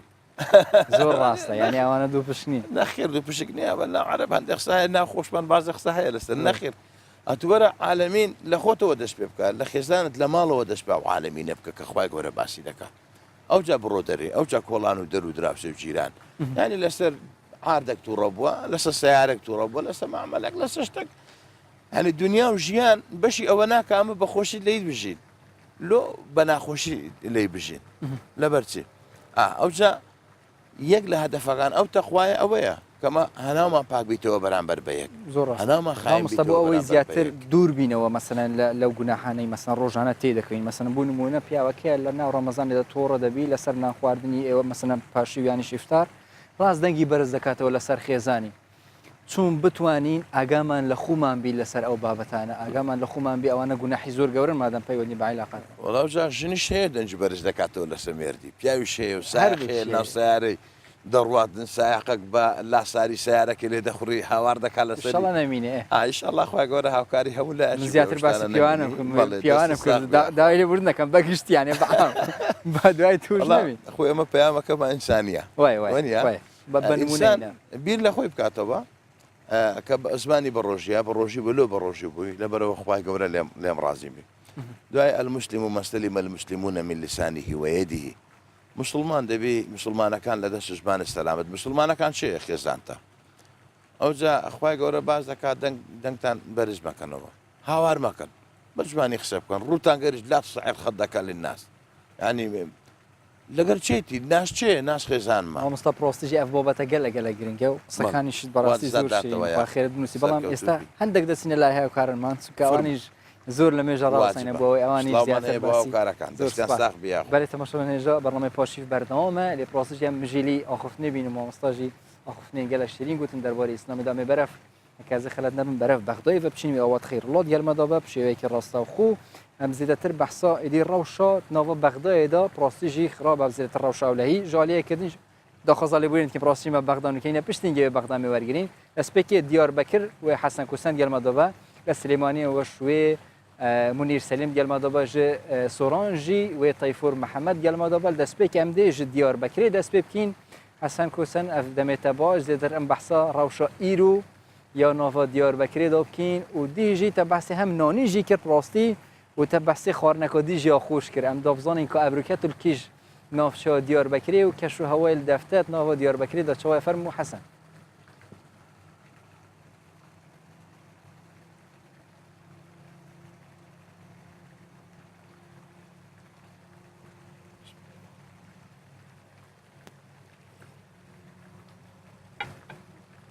دیاره پرزگری که دنگی و بچی کل دف افکاری ما حسنیه حرکت گله که خوش کد بس دیاره نکاخ نید پام جید کد متأکدم حەسەن تو گەلمەدە ببینی ئەمە دووبارە بەگەڕینجام تا منێ بەرەف سلێمانی ڤەچین هاوکارمان مونیر سەلیم بە شێوەیەکی ڕاستەوخۆمان لەگەڵای مونیر ژیان ئەم کاتت باش نازانم لە ئەوڕۆ ڕەشپوشی شڵا شتێکی ناخۆش نەبی و زیاتر باسی پەیوەندیە کومەڵاتیەکانمان کرد ئەوڕۆ توش پەیوەندی کومەڵاتی ماشڵات لێوی زۆر باشە ئیشەڵا هەرواش بەردەوام بی و زیاتر کامیرەش بوویتە ئەم دەبزانین کە ڕەوش لە دەفتە ڕۆژە سێەم مانگی ڕەمەزانی پیرۆز لە سلێمانی چوون بوو فەرموونی زۆر سپاس لە ڕاستیە من ئێوە باسی خێزانتان لەگەڵ مامۆستا من خێزانم هەر ئەو جلەی بۆ ئەوە کردم یەک تەنەکە جلم هەیە بەڵام هەر ئەوانەی بۆ حاضر کردم جا چی بکەمەوە ناشتوانین دەنگە بەرزکێتەوە ژڤان من ئێستا لە ڕاستیا لە سێم ڕۆژی ڕەمەزان ئێمە ئەم شوێنێکی زۆر گرنگە شوێنێکی زۆر ناودارە لە ناوشاری سلێمانیا لە مزگەوتی گەورەوە ڕابۆ خوارەوە دێ ئەم شوێنە پێڵن عوسمانی کەڵەشێر بەوە مەشهورە هەر کەسێ دێتە شاری سلێمانی دەبێت سەردانی ئێرە بکە ئەم شەوانە تا بەیانی هەیە باڵین ئەم شوێنە شوان من دەمێ بزانم وەستا عوسمان دەدوێنین و هەندێک لە میوانەکانیش دەدوێنین بزانین ئەوان با بڵین بۆچی وەستا عوسمان لە ناو شاری سلێمانیا زەق بۆتە ناوەکەی و چی کردووە و خواردنەکانی چۆنن وەستا عوسمان ئەم کاتت باش شەوت باش شاوەکەم وەستا عوسمان زۆر باشی سەحەت باشە بۆچی کاک عوسمان جەنابەت لەناو با بڵین هەموو شاری سلێمانیا بەتەنیا ناوەکەت زەق بۆتەوە بە عوسمانی کەڵەشێر مەشهوری سڕ و نهێنیەوە چییە؟ وەڵی بڵێم چی وەڵی ئەمە تەمان بیداتی شەکەم من هەر کەڵەشێرمانە بوو دوای مریشکم زیاد کرد و دوای گۆشتم زیاد کرد و قەلم زیاد کرد و بدايات چکم هەر کەڵەشێرەکەم لێنایتە بەوە من ناوبانەکەم دەرچوو با باسێکی ئەو بووکە بە خێرایی ئەوسا با بڵێن پێش قەیران ئەو قەیرانە چەند کاریگەری لەسەر ئێوە داناوە ئەوسا چەند دەفرۆش ئێستا چەند نەفرۆشی والله ئێستا زۆر کەمە ئێستا ڕەمەزانی کە ئەم کاتانە باتی تا هەر بەر ناکە و خواردن بەس هەر چەندەیتر لە خەڵک دەوری سەعات دوو نیە و ناوایتە خەڵک پیا بێت بۆ ناخواردن جاران خەڵک دانیش ئێرە بڕوا کەلانە بڵم 100 کەسم بەرمەتەعامی نەدانیش بۆ خواردن ئێستا ئاوا ئەوەزعکێ لەگەڵمانە بیت ئەگەر بەرەم لەگەڵ وەستا عوسمان ئاچین بۆ لای خواردنەکانی بەس ئاگاتانە خۆدان مێجا شوان لێرە خواردنی زۆر خۆش هەیە بۆ پارشەوان هەڵبەتە میوانەکان دێن لە هەموو لایەکەوە دێن لە ڕاستیان میوانی نەگەر شاری سلێمانی ئەوە برنجی کوردی لایەمە برنجی خڕە خوێنوانیە وەتا باسێکی خواردنەکان بۆ بکە خواردنی جەنابەت جۆرێک لە تامی هەیە خەڵک فرنج ڕاگەشێ ئەو نهێنیانە چی لە من حەزاکەم ئەم برنجە ئێمە بە پڵاو لێنم هەر لە بیداتی شەکەمەوە پڵاو کردومە بۆوانە باشە کە با بڵێن کە شەکرانێ بەڵێوانی کە ناوێرم برنج خۆن زیتیش بەکارێنم ڕۆنم نییە یا قەترە ڕۆنم نییە لە دوکانە کار بە زیت بەڵێ زیتیش بەکارێنم ئەمە تەپسیمان هەیە ئەو فاسۆلیایە کەڵەشێرەکانە لێکم دو جارێ با باسێکی سەرێکی کەڵەشێرەکانم بکەین شتەکانیش کەوتۆتە وەرە بۆ ئێرە کەس بووە ئێستا با بڵێن ئێستا ئەوە کەڵەشێرەکانە تۆ ئاوا بڕۆ بەرهەم کاک وەستا عوسمان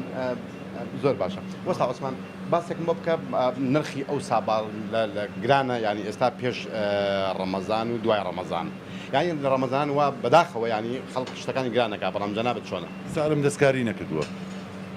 بگرە ساریش بۆ ئاسایش و شورتەوە ئەوی کە عسکەری بێەوەی بۆ خستەخان و دایری کارەبا و هەمووی چی بخۆن بە 1000 کەمترە بۆ خۆشیان ئاگدانەکانی بەڵێ شورتەوە بڵێن خستەخانەوە ئەوی کە دایری کارەبایەت و بۆ نوعانە بە 1000 کەمترە هەرچی بخوا 1000 کەمترە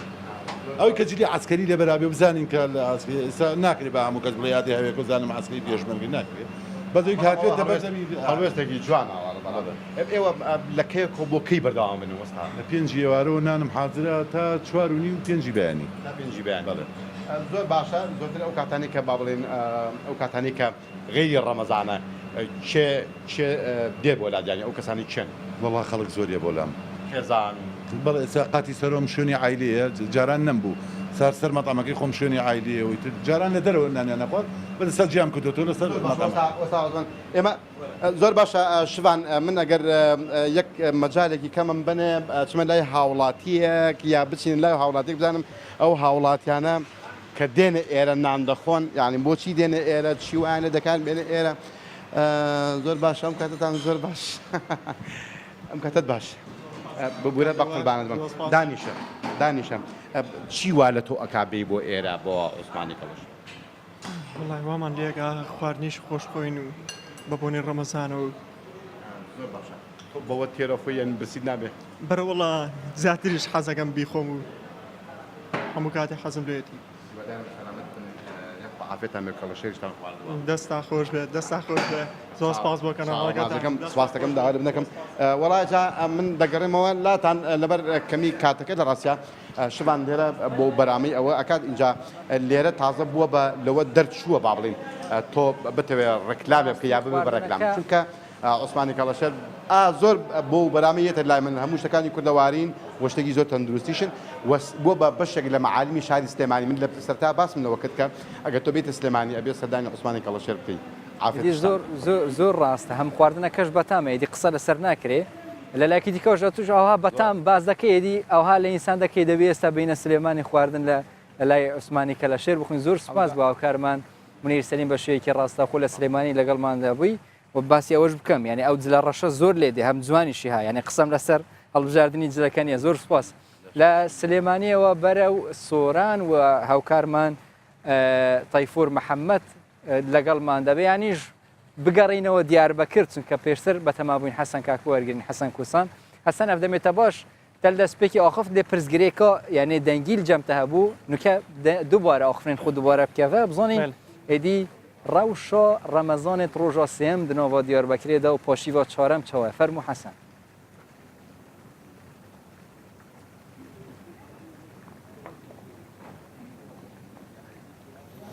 جوان ڕەوش gelek xweş e gelek baş e ya rastî em niha li fakülteyê ne li fakülta em bêjin zanîngeha Dicleyê ne ancak kuliyeyê tibiye ku jê re tê gotin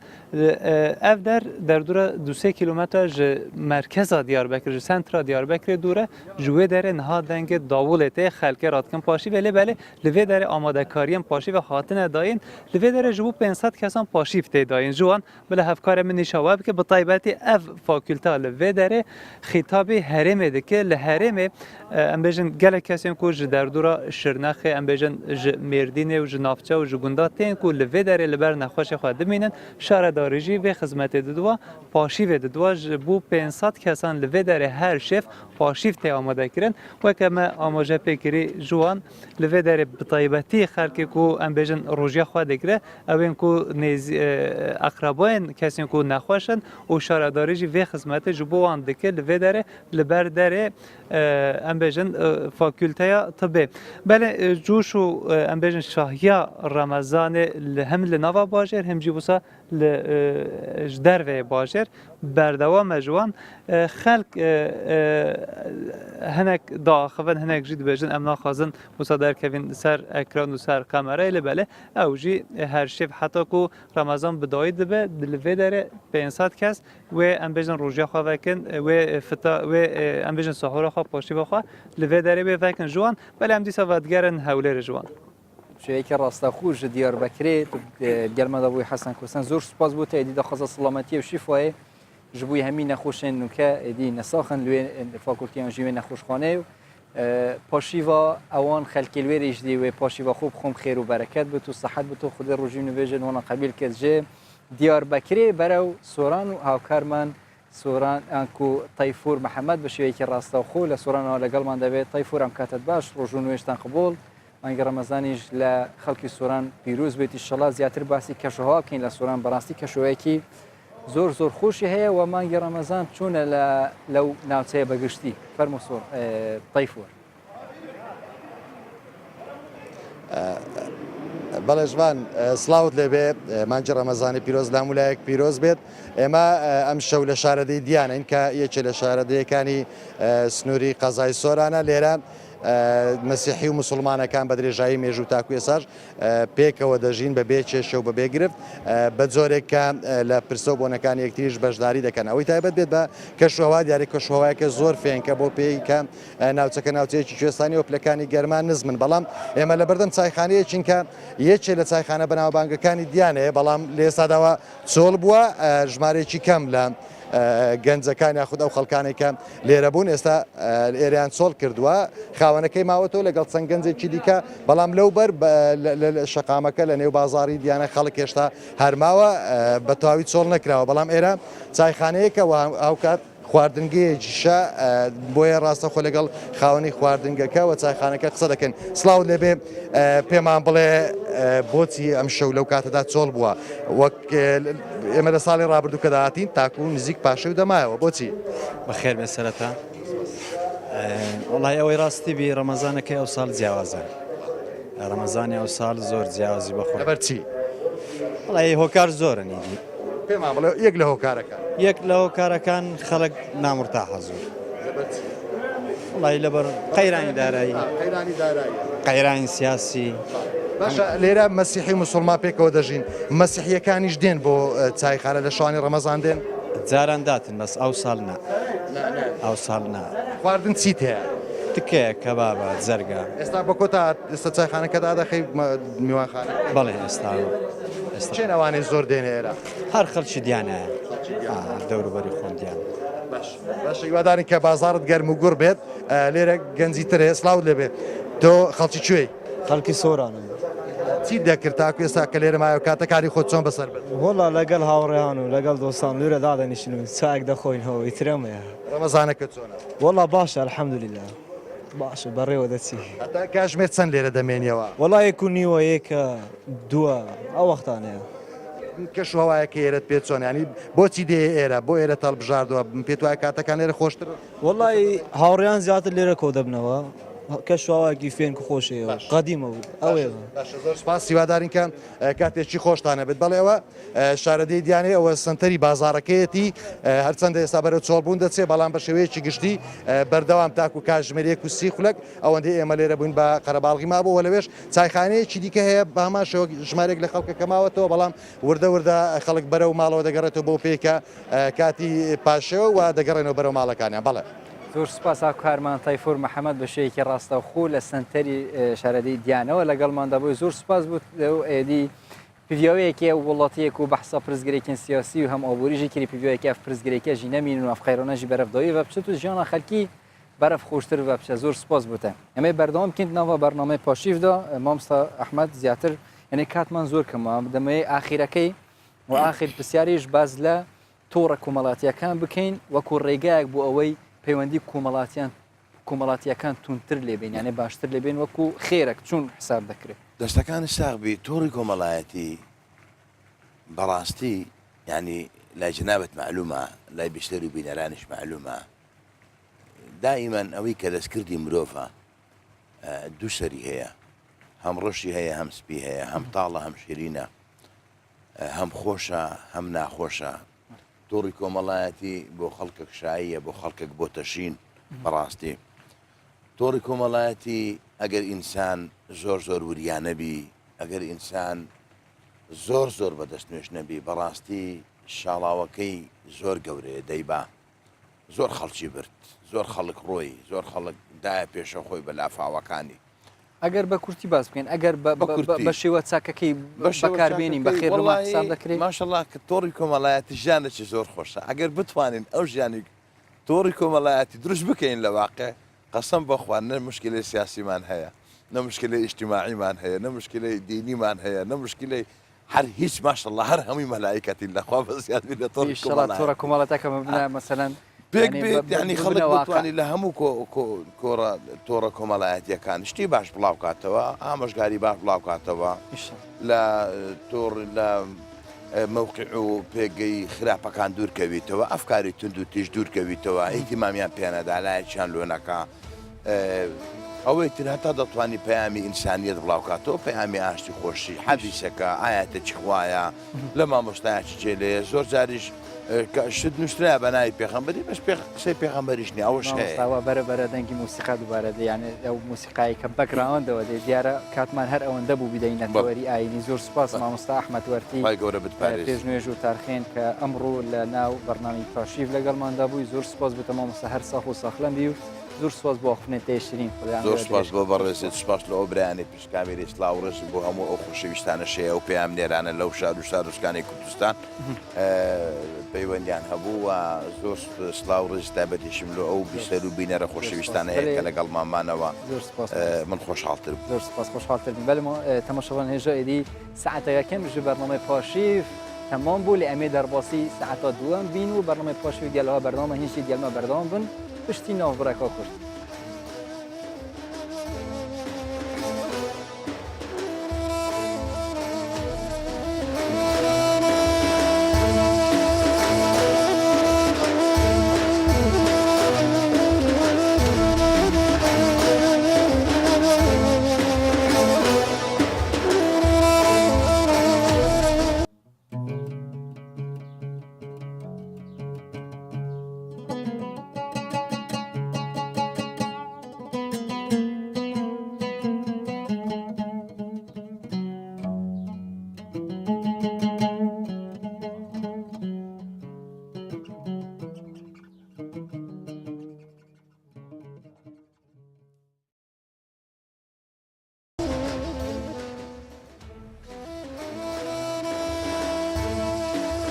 تماشاگران هێژا گوهدارên عزیزên Kurdistan Dustçarê êdî bername paşîv saeta xwe duwem da di nava paşîva çarê da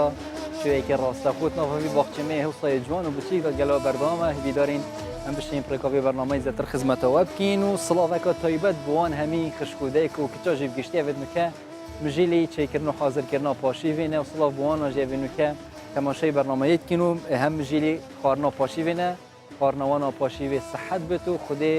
جێ قبیل کە تشڵە ڕۆژی نوێژ و تاعاتێوانە بەلێ تەماشاوان هێژا ژالیەکردن ژیوە ئەمێ ناوا بەرنامەی پاشیدا ئەمێ بەرەف پاکێژێکی بە بچین تایبەتیژی ئەمێت ناواوی باخچەیدا ئەم دێ بەرەف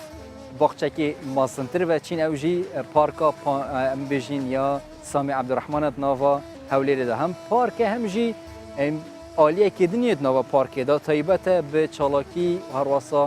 وەرزشێک و خەڵکێکی زۆر سردانا پارکت کن جوی انجام دانا ورشت نوا هیوا رمضانی اجدا هم کارو چالاکین تایبت به هیوا رمضانی هم جی انجام دانا ورزش جالی خلکی وتی انجام دان برف پارکا سامی عبدالرحمن و برنامه پاشیف جی کردستان دستشاری بردام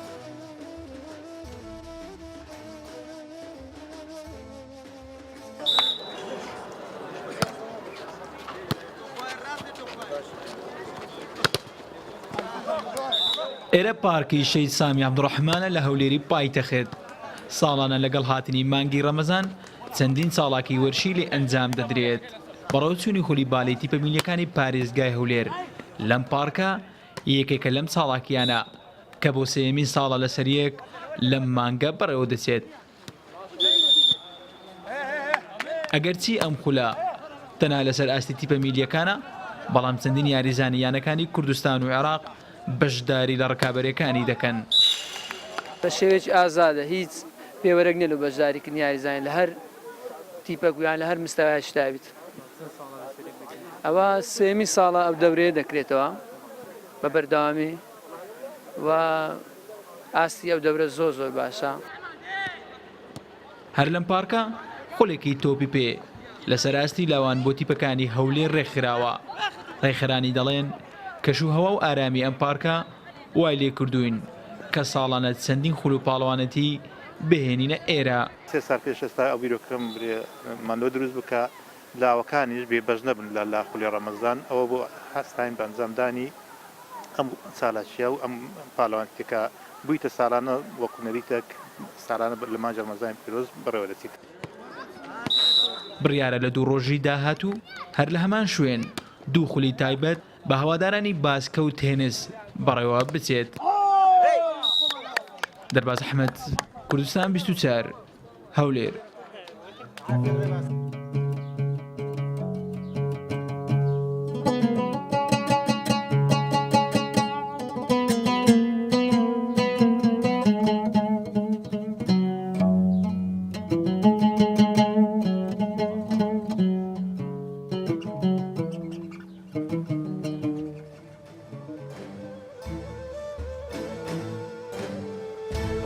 زۆر سپاس بۆ ئەفکارێمە دەرباسی پرۆسیژی پاکێجەکە تایبەت هەم دوور وەرزش هەمجی دوور وی خەلکێک و سەردانا پارکە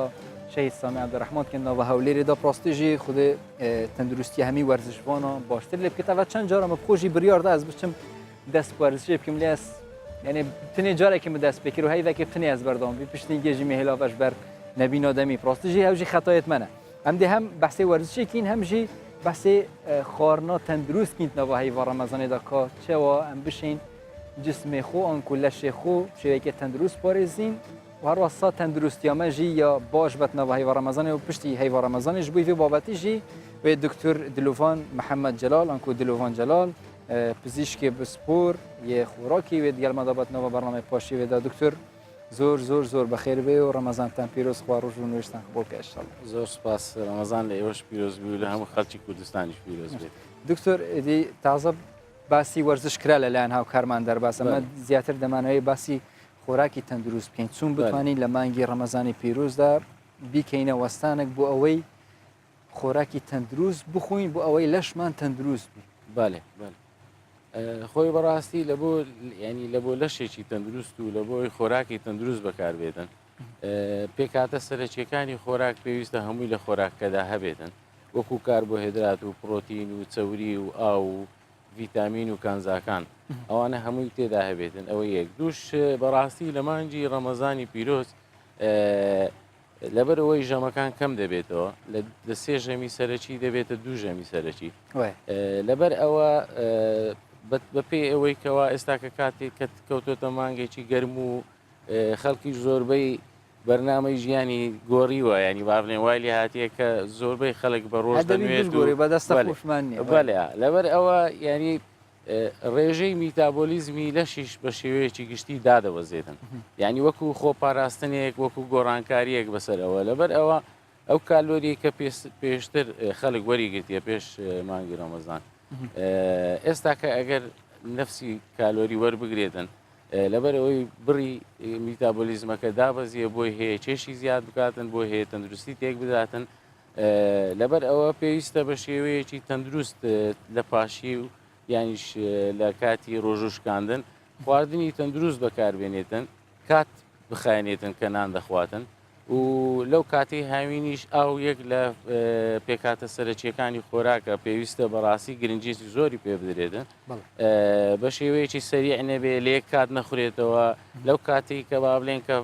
ڕۆژوو دەشکێتن تاک و پاشی و لەو کاتەدا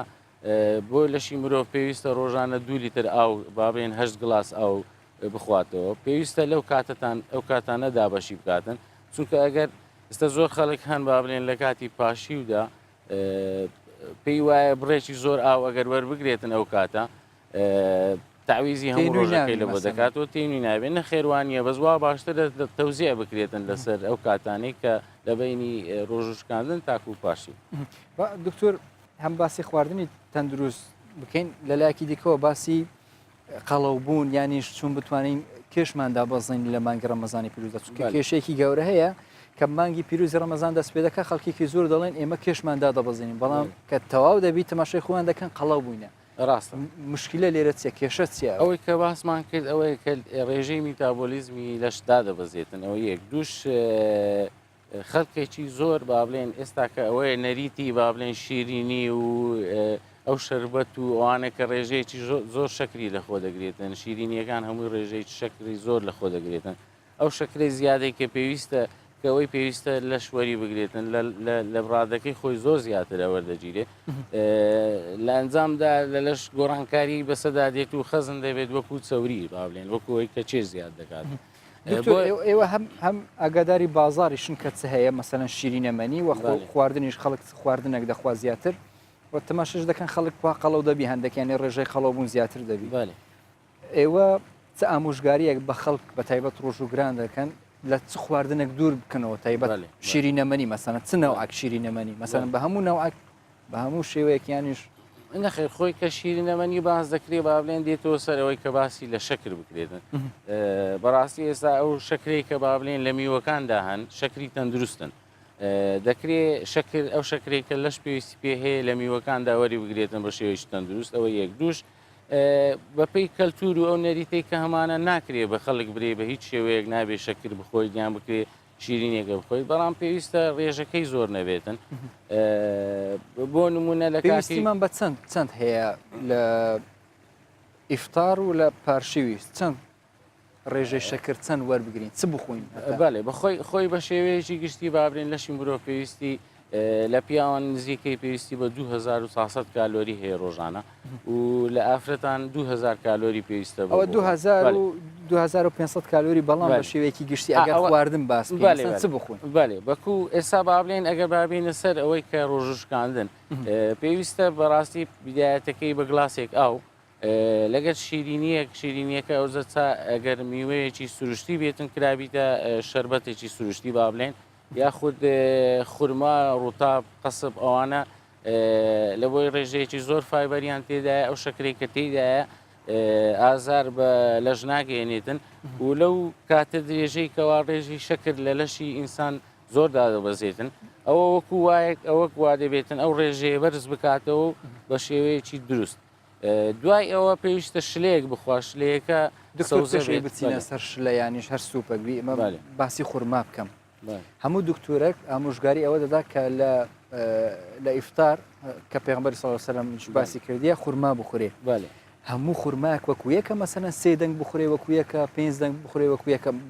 باسم یعنی لە نەوعەتی خوورماکە بەێ بەێ خۆی بە شێوەیەکی گشتی زۆربیان وەکو یەکن ینی لەوانەیە ڕێژەیەش بڵێ بە ڕێژەیەکی کەم و زۆر ینی لەوانەیە لە ئەگەر بە حەزمەکەی تەمەشا بکرێتن لەوانەیە تۆزێک فەرق بکاتن بەس بە شێوەیەکی گشتی تقریبان زۆر نزیکن لە ڕێژەی شەکروانە لەبەر ئەوە کە باسی دوو دەنک سێ دەنک دەکرێتن لە بۆ هەمووان وەکو یەک باز دەکرێتن دوای شیرینی بابەتینە سەر بابەتی بەڵێ دوای شیرینی پێویستە شلەیەک بخوریان سوپێک بخورێتن شلەکەش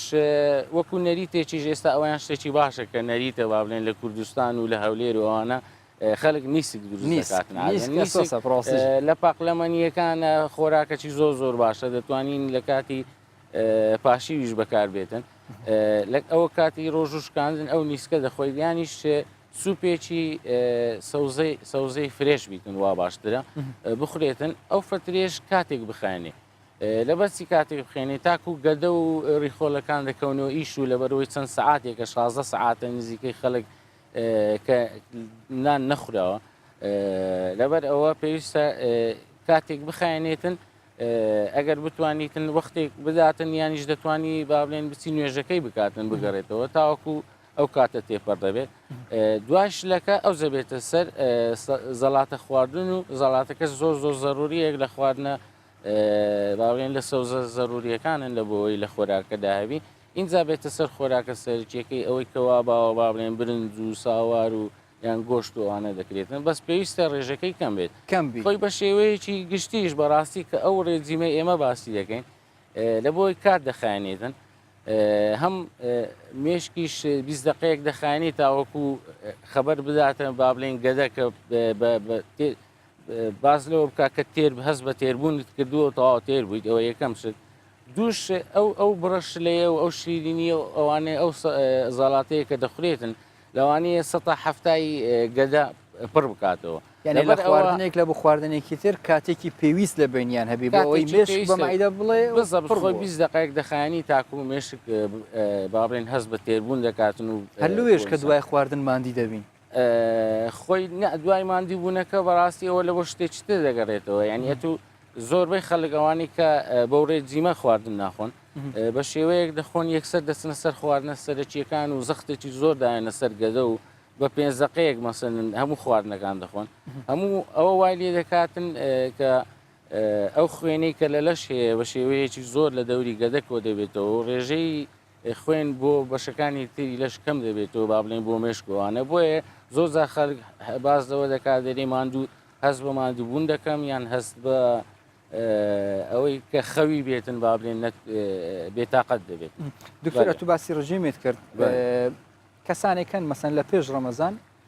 خشتێک لە بۆ خۆیان دادەنێن فلانە شت بخۆن فلانە شت نەخۆن لە هەموو شتێک زیاتر دوور دەکەونەوە کاربوهێدرات و کلۆری و شەکرە و ناتوانم بخۆم و قەڵەو دەبم بەێ لە مانگی ڕەمەزانی پیرۆزدا هەمان خشتە بەکاردەهێنرێ یان دەبی خشتەکە جیاوازبی لە ڕۆژانی دیکەی خۆی دەکرێتن هەمان خشتە بێتن بەس پێویستی بە دەستکاریەکی بچووک دەبێتن با بڵێن زۆر زارەمە بازەوەی دەکەین ئەو خواردنانەی کە لە بەیانیان دەخورێ زۆربەی خواردنی باشن ئەو خواردنانێک کە بە شێوەیەکی تەندروست ئەگەر اختیار کرابێتن دەتوانی لە کاتی پاشی و بەکاربێتن ئەو خۆراکانەی کە لە کاتی نیوەڕۆژ لە کاتی تردان دراوە لە بۆ ڕۆژوشکاندن بەکاردێ جگە لەوەی کەوا لە پێشی باسمان کرد لە بۆ ڕۆژوشکاندن پێویستە چ بخورێتن و ڕێژەی شیرینیەکە چ بێتن ئەوە لە کاتی ئاسایی پێویست بە ئاو خورما و یان یعنی تەنها گۆڕینی کاتە بۆ ئەوانەی ڕژێم دەکەن زیاتر گۆڕینی کات دەبێتن بەڵێ بەگشتی ئەگەر باس بکەین دکتۆر ڕژێم شتێکی تەندروستە ئەگەر یەکێک بیاوێ مەسەنە لە قەڵەیەوە بەرەو لاوازی بەڵێیانیش دوونەوە ڕێژیم هەیە ڕێژیمێک هەیە بە ئینگلیزی پێدێنن فات دایت فات دایت بە مانای ئەوە دێتن زۆر شتی وا هەیە پەیڕەو دەکرێتن کەوا هیچ توێژینەوەیەکی لەسەر نەکراوە یان بە شێوەیەکی زانستی دانێ ڕێژراوە ئەو خوشتانە ئەوانە هەمووی وای لێ دەکاتن با بڵێن دەوانەیە ڕێژەیەک لە چەوریەکان وەربگرێتن بەڵام بە هیچ شێوەیە کاربوهێدرات وەرناگرێتەوە زۆر پێویستە لە بۆ لەشی مرۆڤ بۆیە بێجگە لەوەش ئەوانە بێتاقەتی دروست دەکەن عادەتەن ئێستا زۆربەی ئەوانەی کە ئەو نێو ئاڕێژیمانە بەکاردێنن لەوانەیە نزیکەی 3 هەفتە 4 هەفتە ڕێژەیەکی زۆر لە چێشیدا دەبەزێنێتن بەڵام دوای ئەوە کەمە نەخۆش دەبینن ینی بازەوە دەکات دەبینی 15 کیلۆیدا بەزاندیە بەس دەرێت لە ماوەیەکی زۆر کورت ئەو کێشەم گەڕایتەوە بە زیاترەوەش ینی ئەوە لێ دەکات بێزاری دەکات ئەو کێشانە بکەین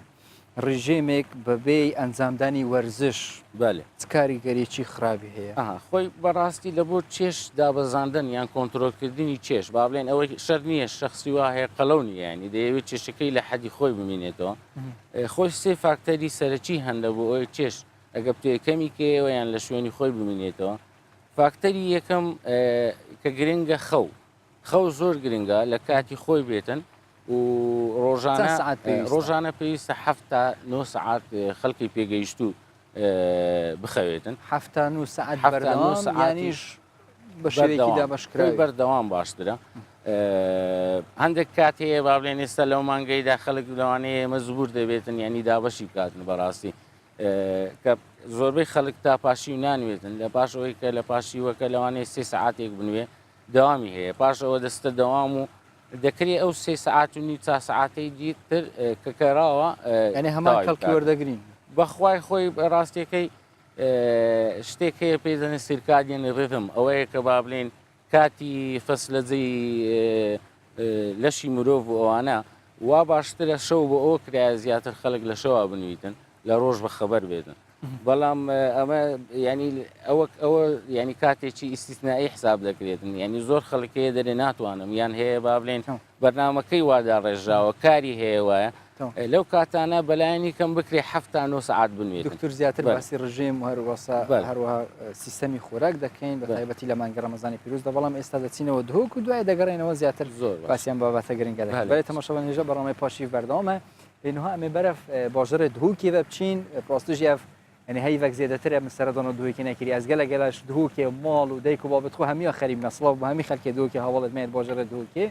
ويهف كريمة مسؤول محمد في شيء راست خوش دوكي ديال مدى بروستيجي خارنين دوكي جي جلب طامن كبابچيجي هم لهوليري بروستيجي كبابچين نوودنگ لسليموني جهنالي بحثك هي نوود دوكي جدا كبابچين جلب نوودنگ جميجه جي نوكي جهنه افكار من مسؤول از متاكدم لجم كبابچي كي يعني بنابودنگ دوکیه مبزانین که چوا الپاشی و خلق سردانا خارنا کبابات کنو کامیرش بویته مسعود فرمو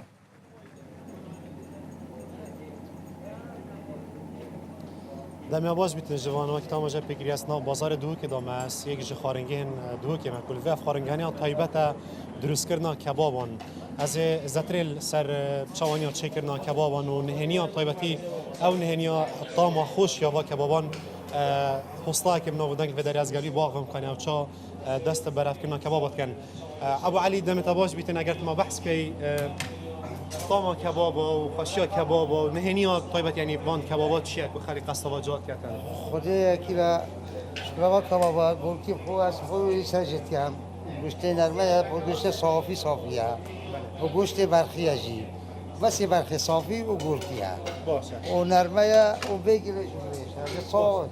باشه خیلی رمضان دا چا قصه کبابات کرد خودی قصه کبابات کرد وقتی فطاری گلک عالم قطعتن و وقتی پاشی ویژی میشه تینا کبابا ویژی و گوشت سوره و پاکش و صافی سر گوشتی و الحمدلله عالم قامت حکاره میه بله البری خلق یعنی حتی درنگ وصام بین یعنی و نزکی برف بانگی و چی بانگی سپیده هیچ خلق یعنی قصه واجات که روزانه ولی وسا قربا عرب خود روزانه قربا لها و همین روزاجی عالم که روز بروزی زیرت تیزن و تیم يشمل رازي نجي ودعاء جيبوا مكان ما دعاء دوار كباب الفيرتنا شكل بس مشيوت بس بربط الكباب كباب يعني نجرن جيرانه يجي بخارنا وكباب مرف بيت هني بيت نبي جاكوش صافيه يا صافيه يا سبكه على ما قلت لي بيجي لما تدخلنا من دي تدخلنا مشي تيرنا من يا سبكه بس ما عندي ما نام مني كان اري والله اساسا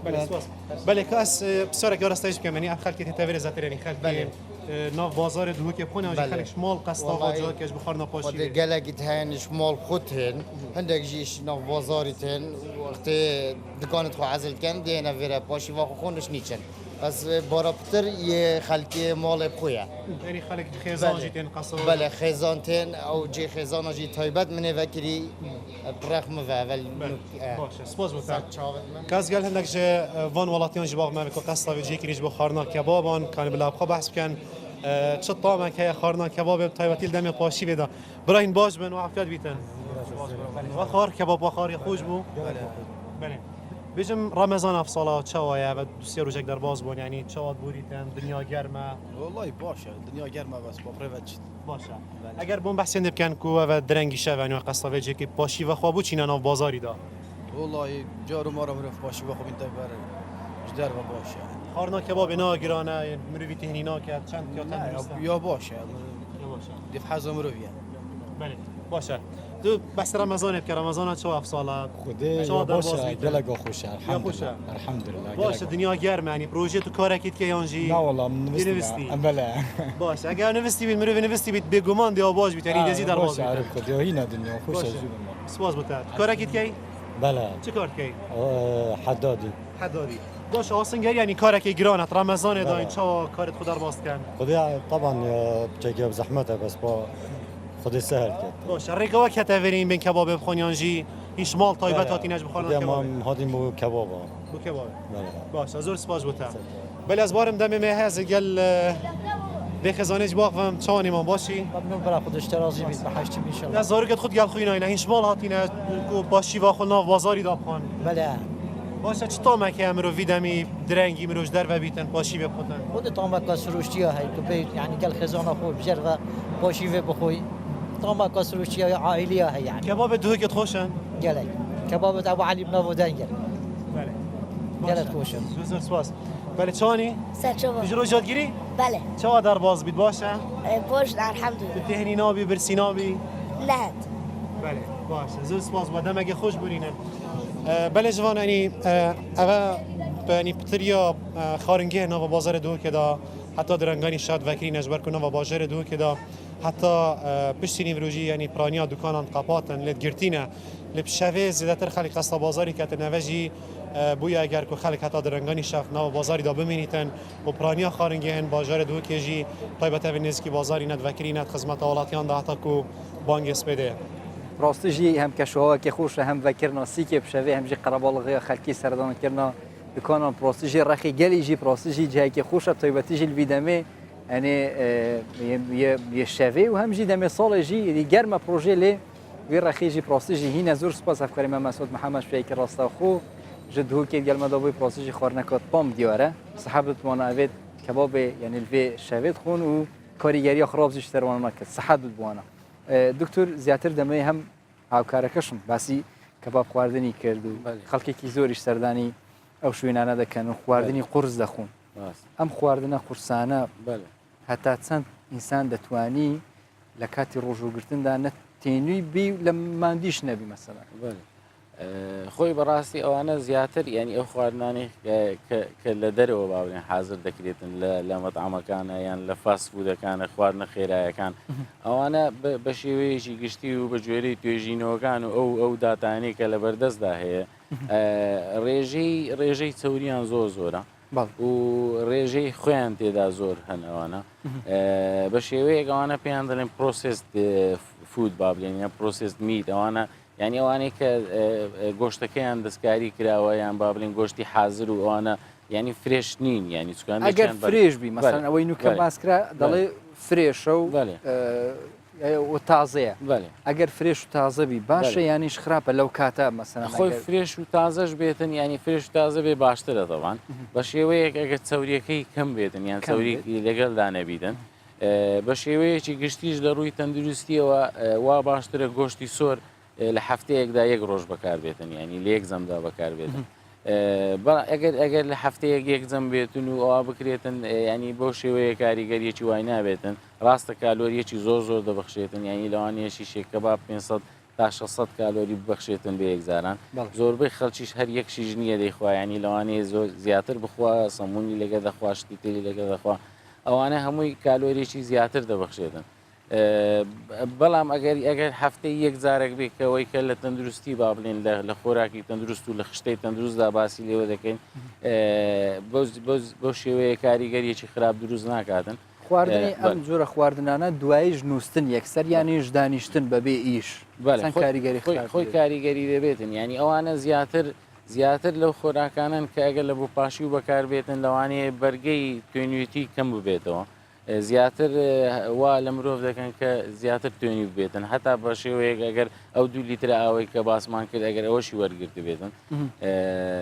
چونکە لە بۆ چەوری ئەوانە زیاتر پێویستی بە ئاو دەبێتن هەردەمژێ لە شووانە و زووتر هەز بە تێنوێتی دەکەین. ئەی بە گشتی ئەگەر باز بکەین هەرچ خواردنێک بخۆین هەتا مەسەرەن ئەگەر هەندێک خەیار و ماست و نانیش بخۆین دوای خواردنی پاشێ و یەکسەر بنون ینی ژماوەیەک لە خۆی پێویستن ینی بۆ باشترە نزیکەی سعاتێک بخێنێتن دوای سعاتێک ینی هەتا تقریبان پێش خۆر هەڵاتن بزەبت ینی وا باشترە سعاتێک بخانی ئەو بخەون ینی بۆ پاشی ویش بەڕاستی ئەو خواردنانە زیاتر گرنگن ینی وەکو باسمان کرد پاقلەمەنیەکان گرنگن ئەوانەی کە نیسک بێیان نۆک و لۆبیا و ئەوانە لەبەرەوەی پرۆتینێکی زۆری تێدایە وزەیەکی زۆر بەلەش دەبەخشێتن و گرنگە سەوزە و میوەشی لەگەڵدابێتن سەوزە و میوە ئەوانە شەکرەکەیان و شەکرەکەیان شەکری باشن هەم شەکر و ڕیشاڵێکی زۆری تێدایە هەم شەکر ڕێژێکی باشوەر بگرین هەمیش ئاویش ڕێژێکی باشوەر بگرین بە پاشێ چ میوەیەک بخورێت باش میوە لە بۆ پاشی و مۆز زۆر باشە مۆز لە بۆی شەکرەکەی باشە و ڕێژەیەکی باش مەگنیسیۆم و ئانەشی تێدایە ڕێژەی توێنوێتیش کەم دەکاتەوە میوە سێو بە شێوەیەکی گشتی سێو باشە فەراولە دەتوانی بەکاری بینیتن فەراولە 5 تا 4 تا 5 با بڵێن دنگ بێتن دکتۆر ئەمە باسی گۆشتمان کرد ئەمە بەرەو پاکێژێکیش دەڕوون زیاتر هەر باسی گۆشت و گرانی گوشتیش دەکات لە ناو بازارەکان بە تایبەتی لە لیبیا دوایش هەر دەگەڕینەوە لەسەر بابەتەکەمان بەردەوام دەبین بەلێ تەماشاوان هێژە دی سەروی بابەتی ساعتە دوێ یا پشتی بێت ئەمە بەردەوام کین لێنەوە ئەمە بەرەف لیبیای بە بچین دی لیبیا ژیوەکی هەمی وڵاتێن دنیان مسلمان ژبووی هەیڤە ڕەمەزانێ حەزەکە زێدە کێتیە سەر خواردنا گوشتی تایبەتیژێت هەیڤە ڕەمەزانێدا ژبووی فتارێ هەمی وڵاتاژی ژبووی کڕینا گوشتیێدی ناوهی ڕەمەزانێدا بەهای گوشتی گەلک گران بووە چۆل دەفمەل کوردستانیژی بۆ هەندێک گران بێ لیبیاژی گران بی ژبووی چارەسەرکردنەوە پرزگرێکی لیبیا ڕابوو پەناردەکردنا ئەنکو وەرگرتنا یعنی بزن و بەرخ و مەر و ماڵاتیژی بگشتی ژ ئیسپانیا یعنی ژ ئیسپانیایە بەرخ و بسن ژبووی لیبیایە چندا کو ێدی نرخی گوشتی گران لێنەیەت و بەرەف لیبیایە بۆ بەحسا بازارێ گوشتی و پاشی بەردەوام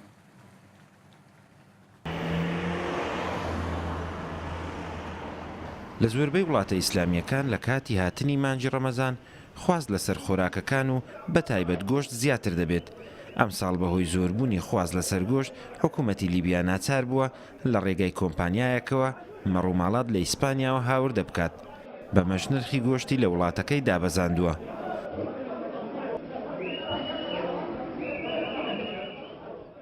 یەکەم کاروانی ئاژەڵە ئیسپانیەکانیش گەیشتووەتە گۆڕەپانی شاری میسراتە و هاوڵاتیانیش لەم گۆڕەپانە سەرقاڵی کڕین و مامەڵەکردنی ئاژەڵەکانن.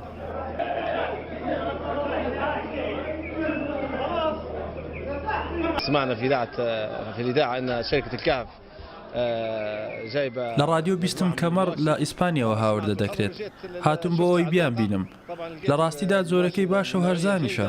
نرخی ئاژەڵێک دەگاتە 255 دۆلاری ئەمریکی کەچی لە بازار ڕۆژدا هەر ئاژەڵێک نرخەکەی دەگاتە 306 دۆلار بۆیە من هاتوومەتە ئێرە تا ئاژەڵێک بکڕم.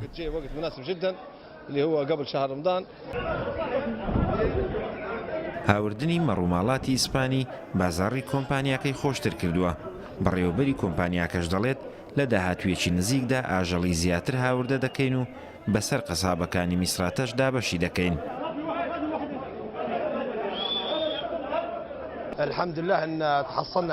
سپاس بۆ خوا پادپشتی دارایمان لە بانکی ناوەندی وەرگرت دواتر بڕیانماندا ئاژەڵەکان هاوردە بکەین و قازانجیی کەمی بخەینە سەر پێشووتر کیلۆی گۆشت بە 20 دینار بوو کە چی ئێستا بە 12 دینار دەفرۆشین. والحمد لله نشوف في الناس فرحانه هيك والناس منسجمه والناس بلا اسعار يعني هاوڵاتیانیش هەرزانبوونی نرخی گۆشتیان بەلاوە گرنگە بە تایبەت لەو مانگە پیرۆزەدا.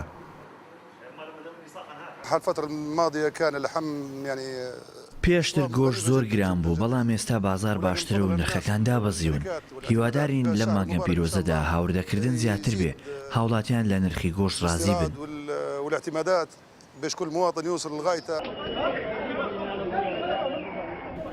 لە یەکەم کارواندا زیاتر لە 6,000 مەڕی ئیسپانی هاوردەی شاری میسراتەی لیبیا کراوە.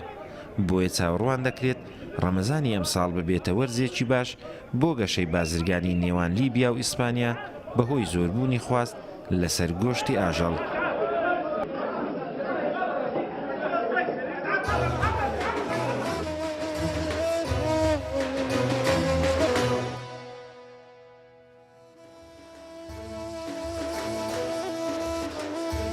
ڕاستی جیزرەکە باشە لیبیای یعنی بەرچاوکریش بووی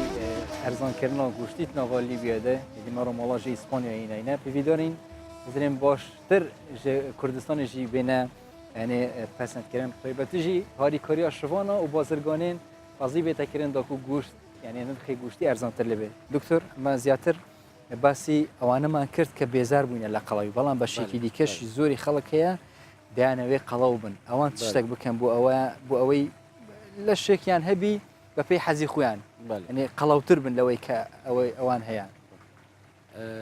خۆی ئەوانەی کە بابرێن ئەگەر لەشیان لە شێوەی زۆر خەڵک هەن ئەوانەی کە لەشیان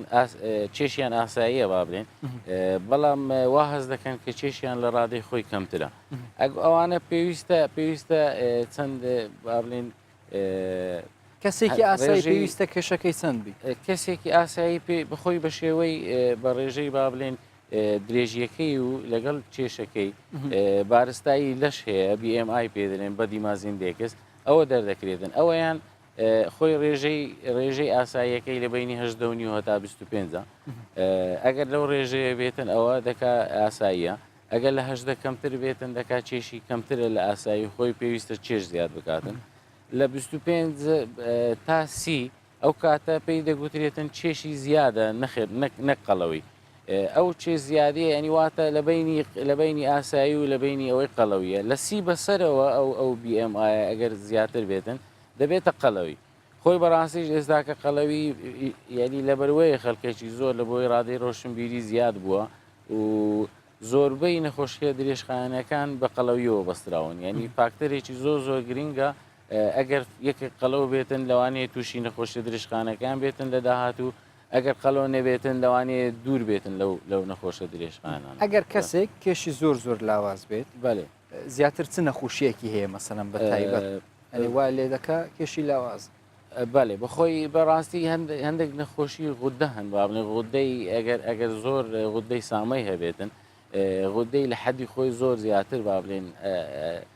هایپەر ئاکتیف دەوی بابلێن ینی زۆر ئاکتیفترە لە ئەوەی خۆی لەو کاتانە چێشی کەم دەکاتەوە هەندێک زار لە نەخۆشی شەکرە بابلێن زۆر زار نەخۆشی شەکرە کە دیار دەکرێتن یەکێک نەخۆشی شەکرەی هەیە بە تایبەتی ئەوانەی لە زۆری دووەمی نەخۆشی شەکرێکە بابلێن ئەوانەی لە منداڵینا بابلێن لە نزیکەی لە 30 ساڵی بەسەرێڕە لەوانەیە تووشی زۆری دووەمی شەکرە ببن زۆر جار هەیە چەند ساڵێکە شەکرەی هەیە و تەشخیص نەکراوە دیار نەکراوە هۆی هۆکارەکەی لەوانەیە شەکرە بێتن بوو بیتە هۆی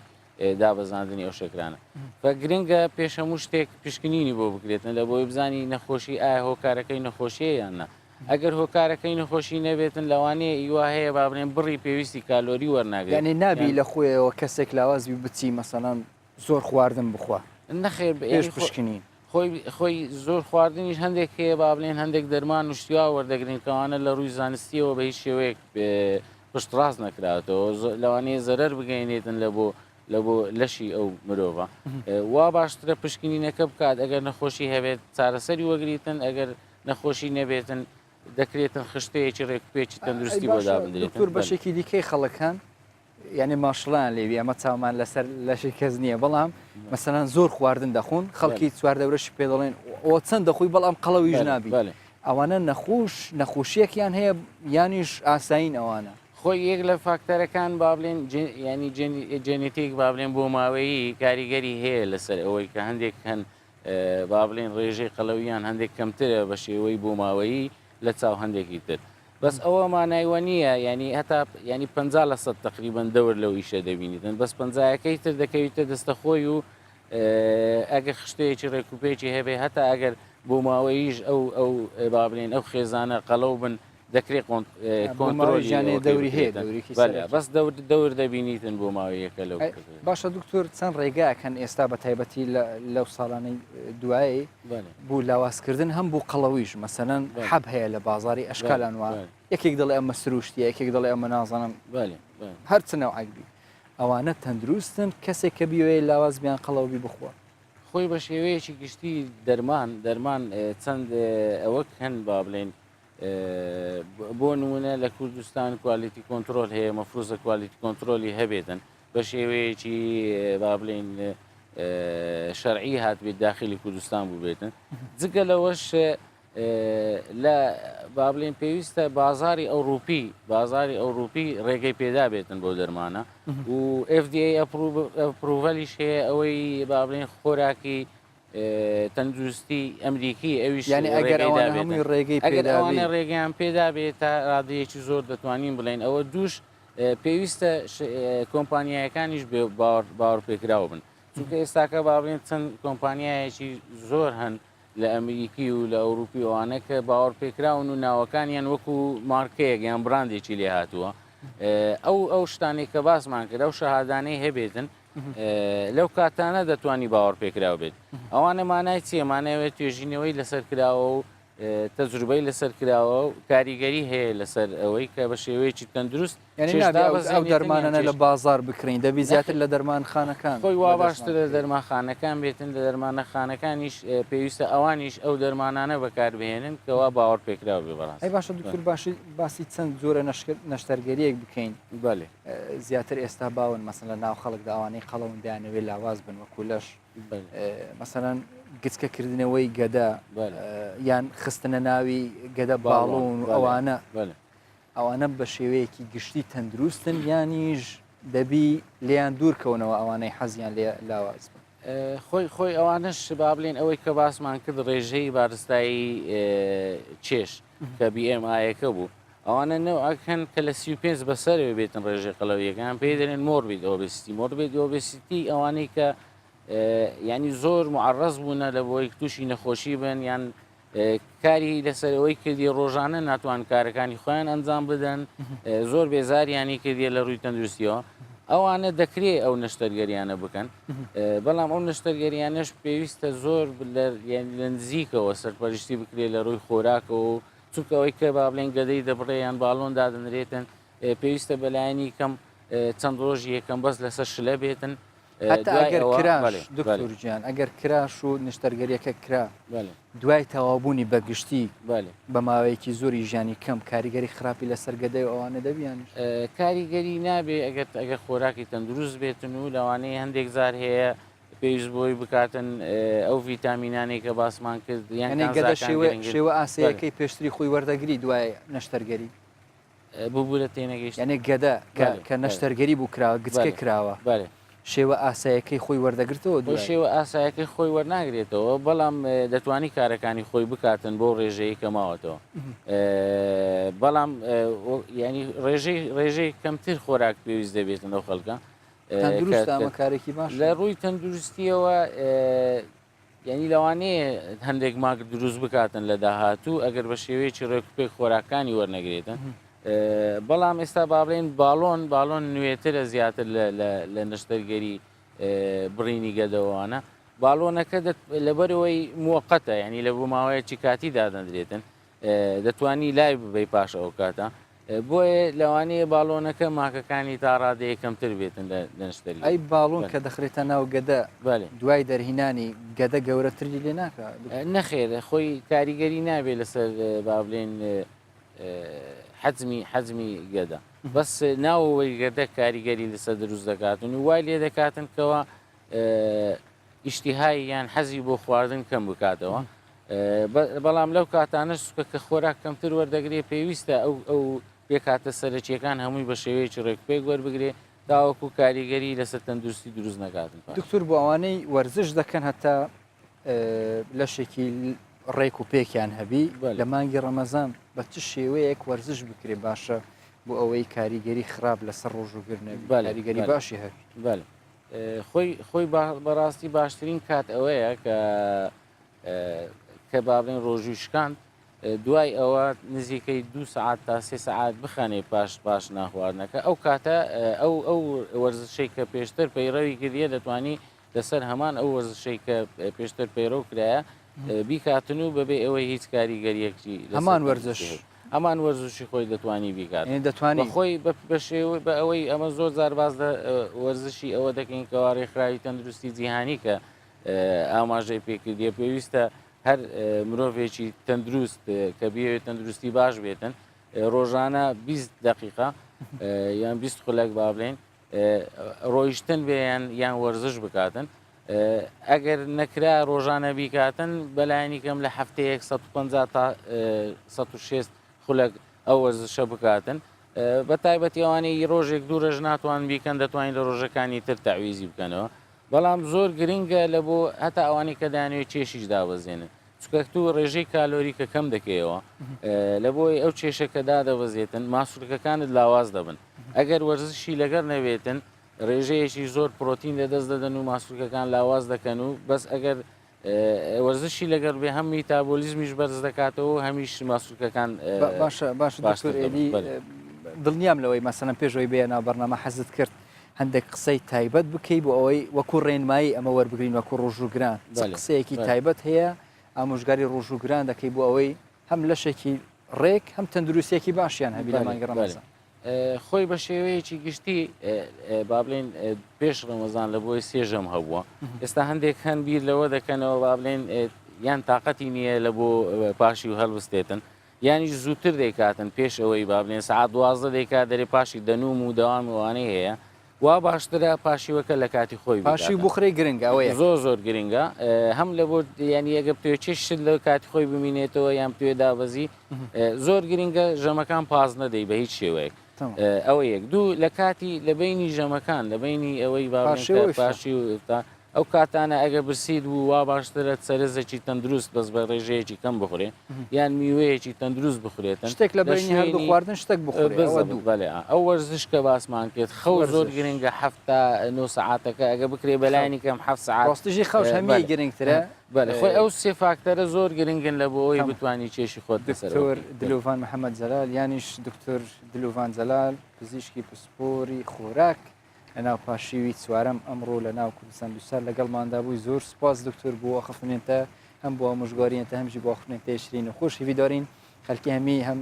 گۆدار هەمژی تەماشاوانی کوردستان دووسار مفاژێ وەرگرت بە زۆر سپاس بزا دکتۆر برای تەماشاوانیژە ئیدی تەوارە دووەم ژیت ناوە بەرنامەی پاشیو یا ئیشەغدا بداوی هات ئەم دێ بەرەف پاکێژێکی بچین و ئەم دێ بەرەف هیندستانی بچین لەم بەحسێ فیلمین هندی ناکین چکە دەمان بەحسی هیندستانێت کین زەتر خەڵک بەسا فیلمین هندیت کە لە ئەم دێ بەحسا ڕێوڕسمین تایبەتین هیندستانێت کین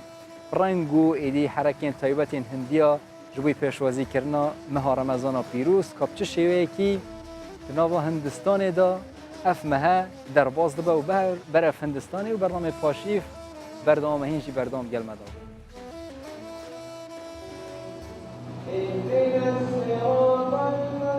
Binmêjek taybet pêşwazî li meha pîroz têkirin.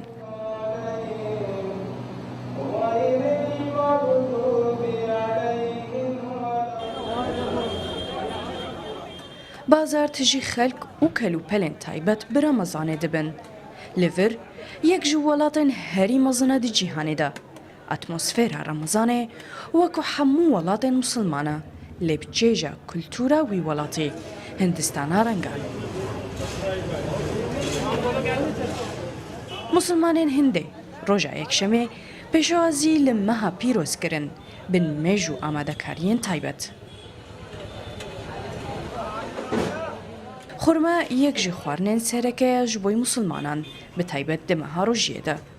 Her wisa li Hindê jî lê xwarinên Hindî yên taybet hene weke cincî, goşorba, erdê birincê û goşt e û şiyana kesên bi rojî zêde dike da got xwe li ber rojiyê bigirin. Meha Remezanê taybetmendiyeke wê ya rûhî heye. مسلمان خواردنێژی بیر دکن و بالدکشینن لەسەر پەرستنێ و ئالیکاریە کەسێن بە حەوجە ji ber vê yekê navê wê meha xêrê ye. Ji rojhelatinê ta roj diçe ava. Rojî ne tenê ji xwarinê têgirtin lê belê ji reftar û gotinên xirab. Hevde li ser sedî ji xelkên cîhanê li hindê dirûnin. Hejmara wan nêzî 1.2 milyar mirovin. Çarde li ser sedî ji wan musilmanin. Bi vê yekê jî dibe duwemîn mezimtirên welat di cîhanê de. İva Ömer, Kurdistan 24.